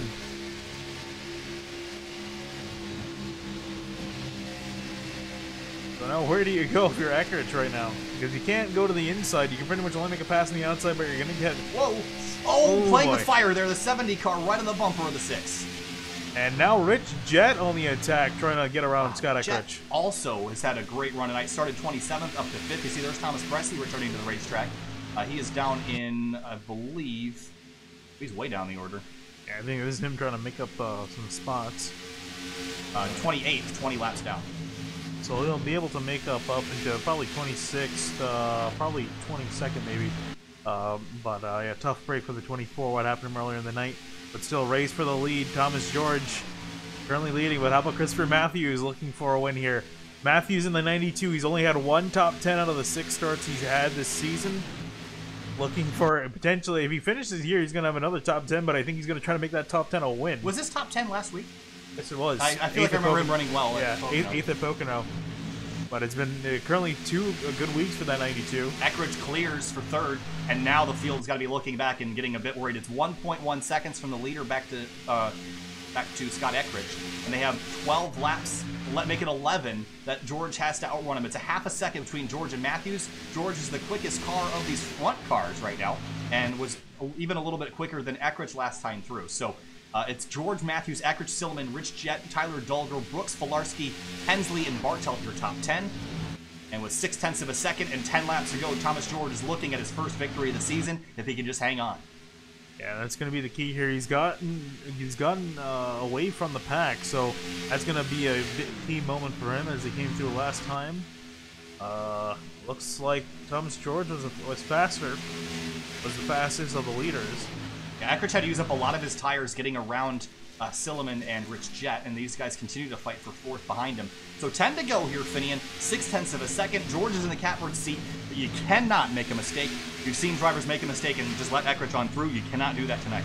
How about, also, we were just looking at it. Rich Jett, he's trying to fight with Tim Silliman for 4th place. He's gotten some speed out of nowhere. Yeah, remember we mentioned he started 27th, so it's been a long climb forward. Gale Brooks up to 7th. Filarski in the 39. He's been kind of mired in the back all night. After starting 10th, he's back up to 8th. Tyler Hensley has rebounded after being involved in an incident up to 9th. And got some tires on that car. Was expecting a bit more pace late in the going here, but again, remember he's on 2 tires, so he's making a lot with a little. As Thomas George comes across the stripe, 8 laps to go. It's looking more and more likely that he's going to be able to run away with this. He's building up a gap, but meanwhile, for 2nd place, Christopher Matthews and Scott Eckrich about to go at it.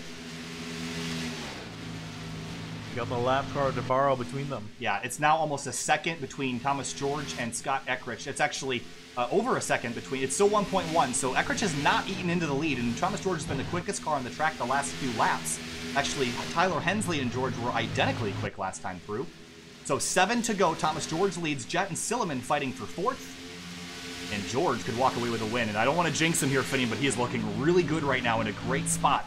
And that would be a great move for him to get a victory here and throw himself straight into the Fuel Finals. Yeah, dude, I don't think that's going to happen, but if anything, he's going to get a very solid top 5 here. Has a shot at catching second and third. Still about a second of a gap between first and second. 6 laps to go. Thomas George, the Mountain Dew Baja Blast car. He's got 6 more laps to win this race. It's a second back to Matthews, 1.3 back to Eckrich. The 27 to DeBarro is splitting the middle of this, which, again, I don't think he should be in the middle of this fight personally, but especially after taking out the people that were running up here earlier. I'd rather him just pull over, let these guys race, but I think he's established that he's going to be interfering tonight.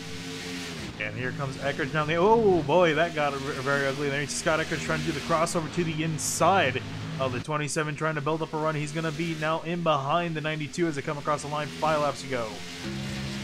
92 of Matthews quite blocking that nose of the 70 car. He's got to keep him in the aero shadow here. He does. Now the 70's got to deal with the 27. Both these cars, they've gained some enemies tonight, these two side by side, but the 92 car, Matthews, 1.4 second deficit to Thomas George with 5 laps to go, coming to 4. I'm sure Scott Eckrich wished his blue flags were mandatory blue flags were a thing in NASCAR, but unfortunately they're not, in my opinion. But in my general opinion, it has nothing to do with this race. But Scott Eckrich now looking at the inside of DeBarro, and Matthews, honestly, what a race it would be for him. Going from an 8th, just got his first top 10 of the season last week, up into a 2nd place finish. Or 3rd. I mean, even a top 3 is a great result for Matthews. He's only got a couple more minutes to be able to do it. It's about 1 minute and 50 seconds worth of racing. Thomas George is a 2.5 seconds clear, and I don't think either of those two guys has any chance of getting back to him. All he's got to do is hit his marks. He's got 3 laps to go here at Chicago. It's 4.5 miles to get to the end. Yeah, we're in the territory now. If Akash comes out, it's going to go into the hands of George, unless he's the cause of it, which I doubt at this point in time. Caution! Race over! Wow. And that's one way to end it. I think it was Bartel. And that solves that problem right away. Thomas George is going to walk away with a victory after avoiding all the messes in the closing laps here at Chicagoland. But I think it was the 51 of Kevin Bartel. Let's go back and take a look at what caused the yellow before we head back to pacing here. Talk about right on cue. He's just talking about you need to make sure he wasn't the caution and he would have it. But there you see Bartel coming out of 2, just gets tight maybe? Or maybe it was in turn 3? Yeah, I think it was down in turns 3 and 4. I had to skip back a little ways to find it. He immediately escaped off the racetrack to try not to throw the yellow. And I think he's going to get tight in 4. He's going right track. here. Yep. And he goes up the racetrack and gets into the fence. We've seen this a couple times. And he tried to Alt F4 to get himself out of this, and just a little bit too little too late. So unfortunate there, but I think the result was all but determined regardless. Yep. Thomas George put himself in position and drove away. In all fairness, he was the quickest car in the closing laps and deserves this one.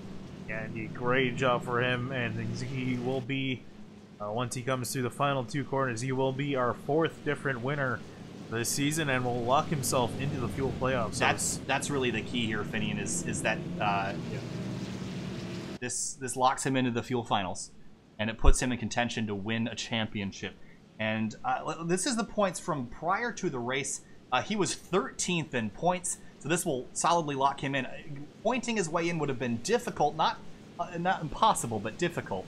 And now he's going to just vault himself right into the championship picture. And everyone that was trying to point their way in is a little bit more concerned now than they were. And again, winning is very difficult to do, especially with that 70 in the field. So George, great job. White flag and caution flag in the air. 1.5 miles later from now, he's going to be a winner in the Fuel HostVenom Cup Series in 2019. Yeah, and again, I think a long time coming for him. We saw he had quite a bit of pace last season. I would argue that if he didn't start as late as he did in the last season, he was a latecomer to the series. He would have been competing in the playoffs regardless. Remember back to Charlotte last year? Yeah, when he and Nick Kohan were driving side by side off into turn number 1. It was round 6 of last year, and George had the lead in the late going, and they crashed together off into turn number 1, and that was the closest he got to victory for the rest of the year. And he deserves this one, and we're really excited for him. Also, our personal bias. I just had Mountain Dew Baja Blast for the first time this last weekend. It's good stuff. Yeah, no, we're not sponsored by them, but man, it's good stuff. I would say we found canned versions of it, which is rare. Yeah, you never. Wegmans. Yeah, thank you for Wegmans. Bless up. Checkered flag waves, and Thomas George is going to visit victory lane for the first time in the 2019 Fuel HostVenom Cup Series. He's a winner finally, and Christopher Matthews from 39th to 2nd is going to come home in 2nd. A great run for that Toyota Camry. Through 38 positions from his starting spot. Great job there. Rich Jett, 4th place. Another great result for him. Tyler Delger with a nice 6th place finish for him. And Calvin Filarski pulls away top 10. Tyler Hensley hangs on with 2 tires for 9th. Stephen Herring in the 64 comes home 11th. And where did Evan Adams end up? 16th place. A great result for that home team Chicago Cubs car. Don Ronco Jr. 14th after an eventful night for him. But George can come back around, and what a cool moment for him. And it's been a long time coming. He's had the pace, just has not had the luck. Things just went his way tonight. It certainly didn't hurt that there was incidents all around with the leaders at the end, but he was in the running all evening. And he's going to come home and he's going to enjoy these burnouts.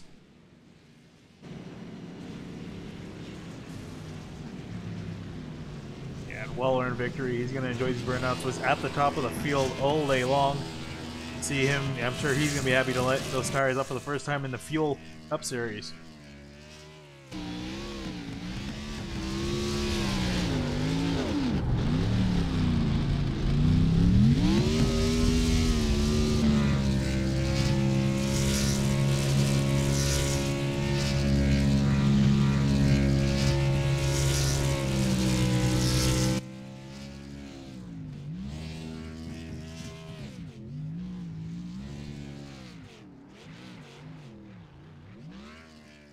Thomas George celebrates his win. Let's take a look at your results here tonight, Finian, and there's 11th on back. Stephen Herring, Rhett McBride, a 12th for him, which is a pretty decent result considering how his year has gone. Brennan Minto, Don Runkle, Dylan Lee. Evan Adams, we mentioned his great run tonight. DeBarro comes home 17th. How about Norm Pelletier? Disappointing end to his race. He gets wrecked, ends up coming home 27th.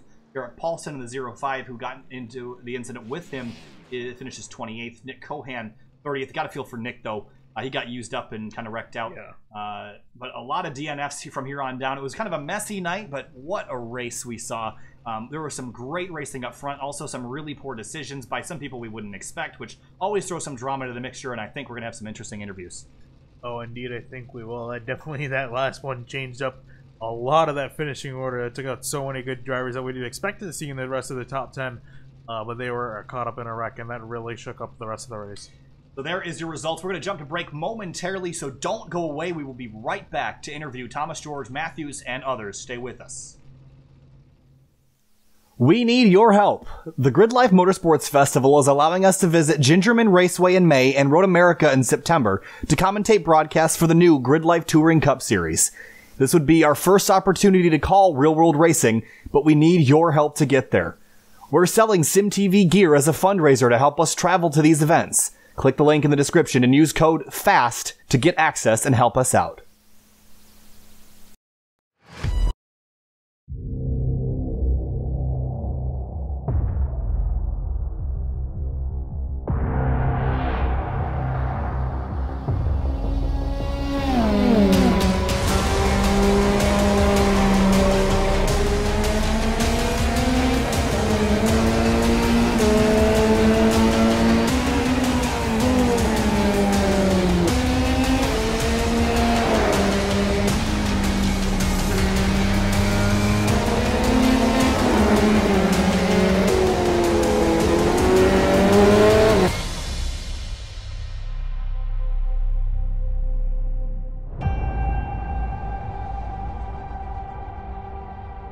Growing up as a kid in Oklahoma, where I'm from, the Chili Bowl is the biggest race that we have.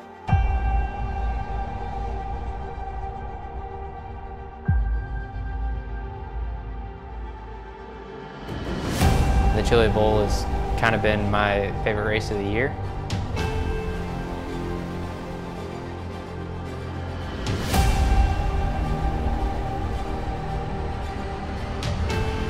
Growing up a dirt racer in Oklahoma, that's kind of the holy grail.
welcome back live to SimTV. We're here now with Filip Radojcic. And Filip, I know things did not go the way you wanted, involved in a crash there in the closing laps. And I think it'll make you feel better that I was 100% on your side when the 27 went below that line. It's all on him, but what happened from your perspective, and how do you feel about that situation?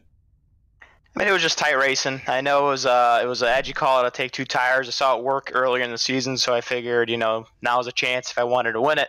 I know a couple other guys were in the same strategy, but yeah, for my advantage, I mean, he just took me on the inside. I held the white line, as I was supposed to, and we decided to just go ahead up there and clear me out under the apron, actually. So that's what I saw.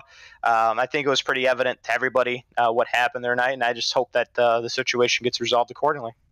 Yeah, I mean, we saw some great racing up front, and I know you were involved in quite a bit of it. There was some great action. Everyone was giving each other a lot of room.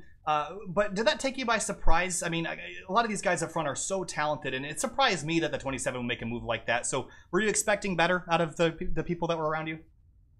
I did have more confidence in the league from the whole year this far. For me, at least, the racing has been pretty clean, pretty tight, and I expected it to be a pretty good 30-40 lap race to finish there. But unfortunately, that's not how that panned out. All right, Filip, a tough break for you, 25th tonight, but a really, really strong run. Things are looking up for you in the pace department. We'll see you next week. Good luck. All right, thank you, guys. Have a great night. And next we're going to talk to, let's talk to third place Scott Eckrich in the driving the number 70 car. And Scott, tonight, race, you were a little bit short on getting the victory, but there was a dramatic moment between you and the 21 and another car. I can't remember who was involved there, but down in turn number 1, a slip up there. What happened from your perspective? And then just walk us through the rest of your race afterward. Yeah, that was the 24 car, and he's the one that really got the short end of that stick. Just some guys racing a little too aggressively. When he got on my door like that, the car just went straight. I guess the arrow push activated. When he got next to me like that, it just went straight, and then we hooked. And unfortunately, Bressie was the real loser of that scenario. Some people just racing, above their talent level there. So other than that, I mean, we just tried avoiding the stuff and, having a good night. Yeah, I mean, looking at the season so far, he had a 60-point lead, and then we saw the other issue that happened up towards the front when the 27 and 43 got together, and the 28 of Timothy Johnson was ahead of you and then ended up finishing very deep in the field and will lose more points on you. Is there anybody in the field that you're looking at that is your biggest competition, and how do you feel when they get involved in a wreck like that late in the going? Does it make you worried about the future because you know that they're going to be really fast and able to eat into your lead, or is it you're just feeling pretty good where you are right now? Man, I'm just out here to have fun every week. I don't pay attention to the points lead too much, but everyone's got to be responsible for their stuff. So, I had claimed mine, they claimed theirs. It's just I don't want to wish ill on them, but it's always fun to be able to have more of a points lead out of a race than when you. All right, Scott, P3 for you this week. Not a bad result, and I think let's see, 6 of your 8 starts have been a first or a third. So that's a pretty impressive run. We'll see you next week, Scott. Thanks for talking. Thanks, guys. All right, next we're going to talk to Chris Matthews, who drove the number 92 tonight. Chris, you started in 39th, and it was a long night up there, but you came home second. First of all, congratulations. Fantastic job. We're really, really impressed with that run. Just walk us through your night and how you got your way all the way up into second. To be honest with you, I'm still surprised I even finished the race. I started back there, had some issues just connecting to the server, and then I decided to just chill back there because I didn't have that much practice time in a pack drafting. So I just kind of felt out the crowd for a minute, and then I guess a couple cautions happened, and somehow I found my way up into the top 5 with Tyler there on the last restart. What did you need there to go up there and pass the 9? Too tight, too loose? Arrow push, what was the issue there for that last run? To go get the win, it was a little bit too tight, and I don't think I just had the tires. I think Thomas just had the car, the beat right there at that moment, and Scott was coming, but I think I had some help from the 27 just pushing me and just keeping the arrow push, but it seems like everybody was having the arrow push there, and you just needed clean air. All right, Chris. Well, we're super impressed with your performance, and we're really looking forward to seeing you next week and beyond. Congratulations, and good luck for the rest of the season. Thank you so much. Thank you guys for hosting, or I guess broadcasting the race, and you guys work hard too up there. I appreciate it, Chris. We'll see you later. We're going to talk with 4th place finisher Rich Jett now after coming home inside the top 5. Rich, a crazy race out there for sure. We saw incidents. We saw great racing up front. You were involved in some of those fantastic battles in the closing stages of the race. Happy with the 4th place finish. It's a great result for you, but did you need a little bit more? Got a copy there, Rich? I don't think he's right now. Hey, Rich, you got a copy? Got a copy. All right, we'll move on down to race winner Thomas George, so you can get a hold of Rich later. Hey, Thomas, you got a copy? That I do, sir. All right, Thomas. Well, congratulations, first of all. A first victory for the season, but it didn't come easily. There was a lot of fighting, a lot of strategy, a lot of pushing and shoving. What'd you see from your cockpit, and how'd you get yourself into victory lane? I'm gonna go Clint Boyer, man. I don't know. I just kept running my race as best I could. I mean, I've been close many a time. I've had fast cars throughout last season and this season, and I feel bad for Anthony and anybody that got caught in any kind of wrecks, but the best car. Anthony had the best car by far. I was running second, and I knew I had a chance for a really good finish, which I needed anyway. But that caution. I thought that caution when I pitted after the halfway point, I thought that was the end of me, but just kept fighting, and we put ourselves in the right place at the right time, and I guess this is how Chase Elliott felt. I haven't won a cup race in league competition for 3 years, so wow. to be close that many times and to finally get one, that feels really, really good. It really does. It's got to feel great, Thomas. But you were 13th in the point standings walking into the night, and now you've vaulted yourself into Fuel's finals contention. I mean, excited now to be able to run for the championship, or is there still work to do in that 9 camp? I'm excited to run for it. I mean, I still think there is some work to be done. I need to find a way to get more consistent speed. I've had speed all year, just haven't had the luck. I mean, we had the nine car had speed at Auto Club. We had speed at Bristol, got caught in a wreck. I mean, just gotta avoid the trouble. That's the main thing. If we can avoid the trouble, we can get. I mean, not every race is going to be a race winning car. I mean, it's just, I'm not Kyle Busch. I don't have that kind of talent. I wish I did, but I mean, the main thing is just to run consistent and just put yourself in position to win. This new aero package they have for NASCAR this year it's a little different than what I prefer, but we have to make do with it and just kind of figure it out, and hopefully we'll be ready for the playoffs here. All right, Thomas, congratulations. Go and celebrate that one. You earned it. We'll see you next week. Thanks, guys. Thank you for broadcasting tonight, too. Appreciate it, Thomas. Last but certainly not least tonight is going to be the 77 Rich Jett. You got a copy now, bud? Yes, I do. There we go. We got you now. Rich, a top 5 finish for you after quite a dramatic race around you. What did you see from your perspective, and how'd you get yourself into the top 5 for a great finish? A lot of luck, some wrecks, and a little more luck. When you look at a result like this, I mean, is it just luck? I mean, because we saw a lot of drivers that had some good luck and some bad luck and some skill, and they got themselves tied up in wrecks. But getting yourself through with a relatively clean car, I'd say that's a bit more than luck.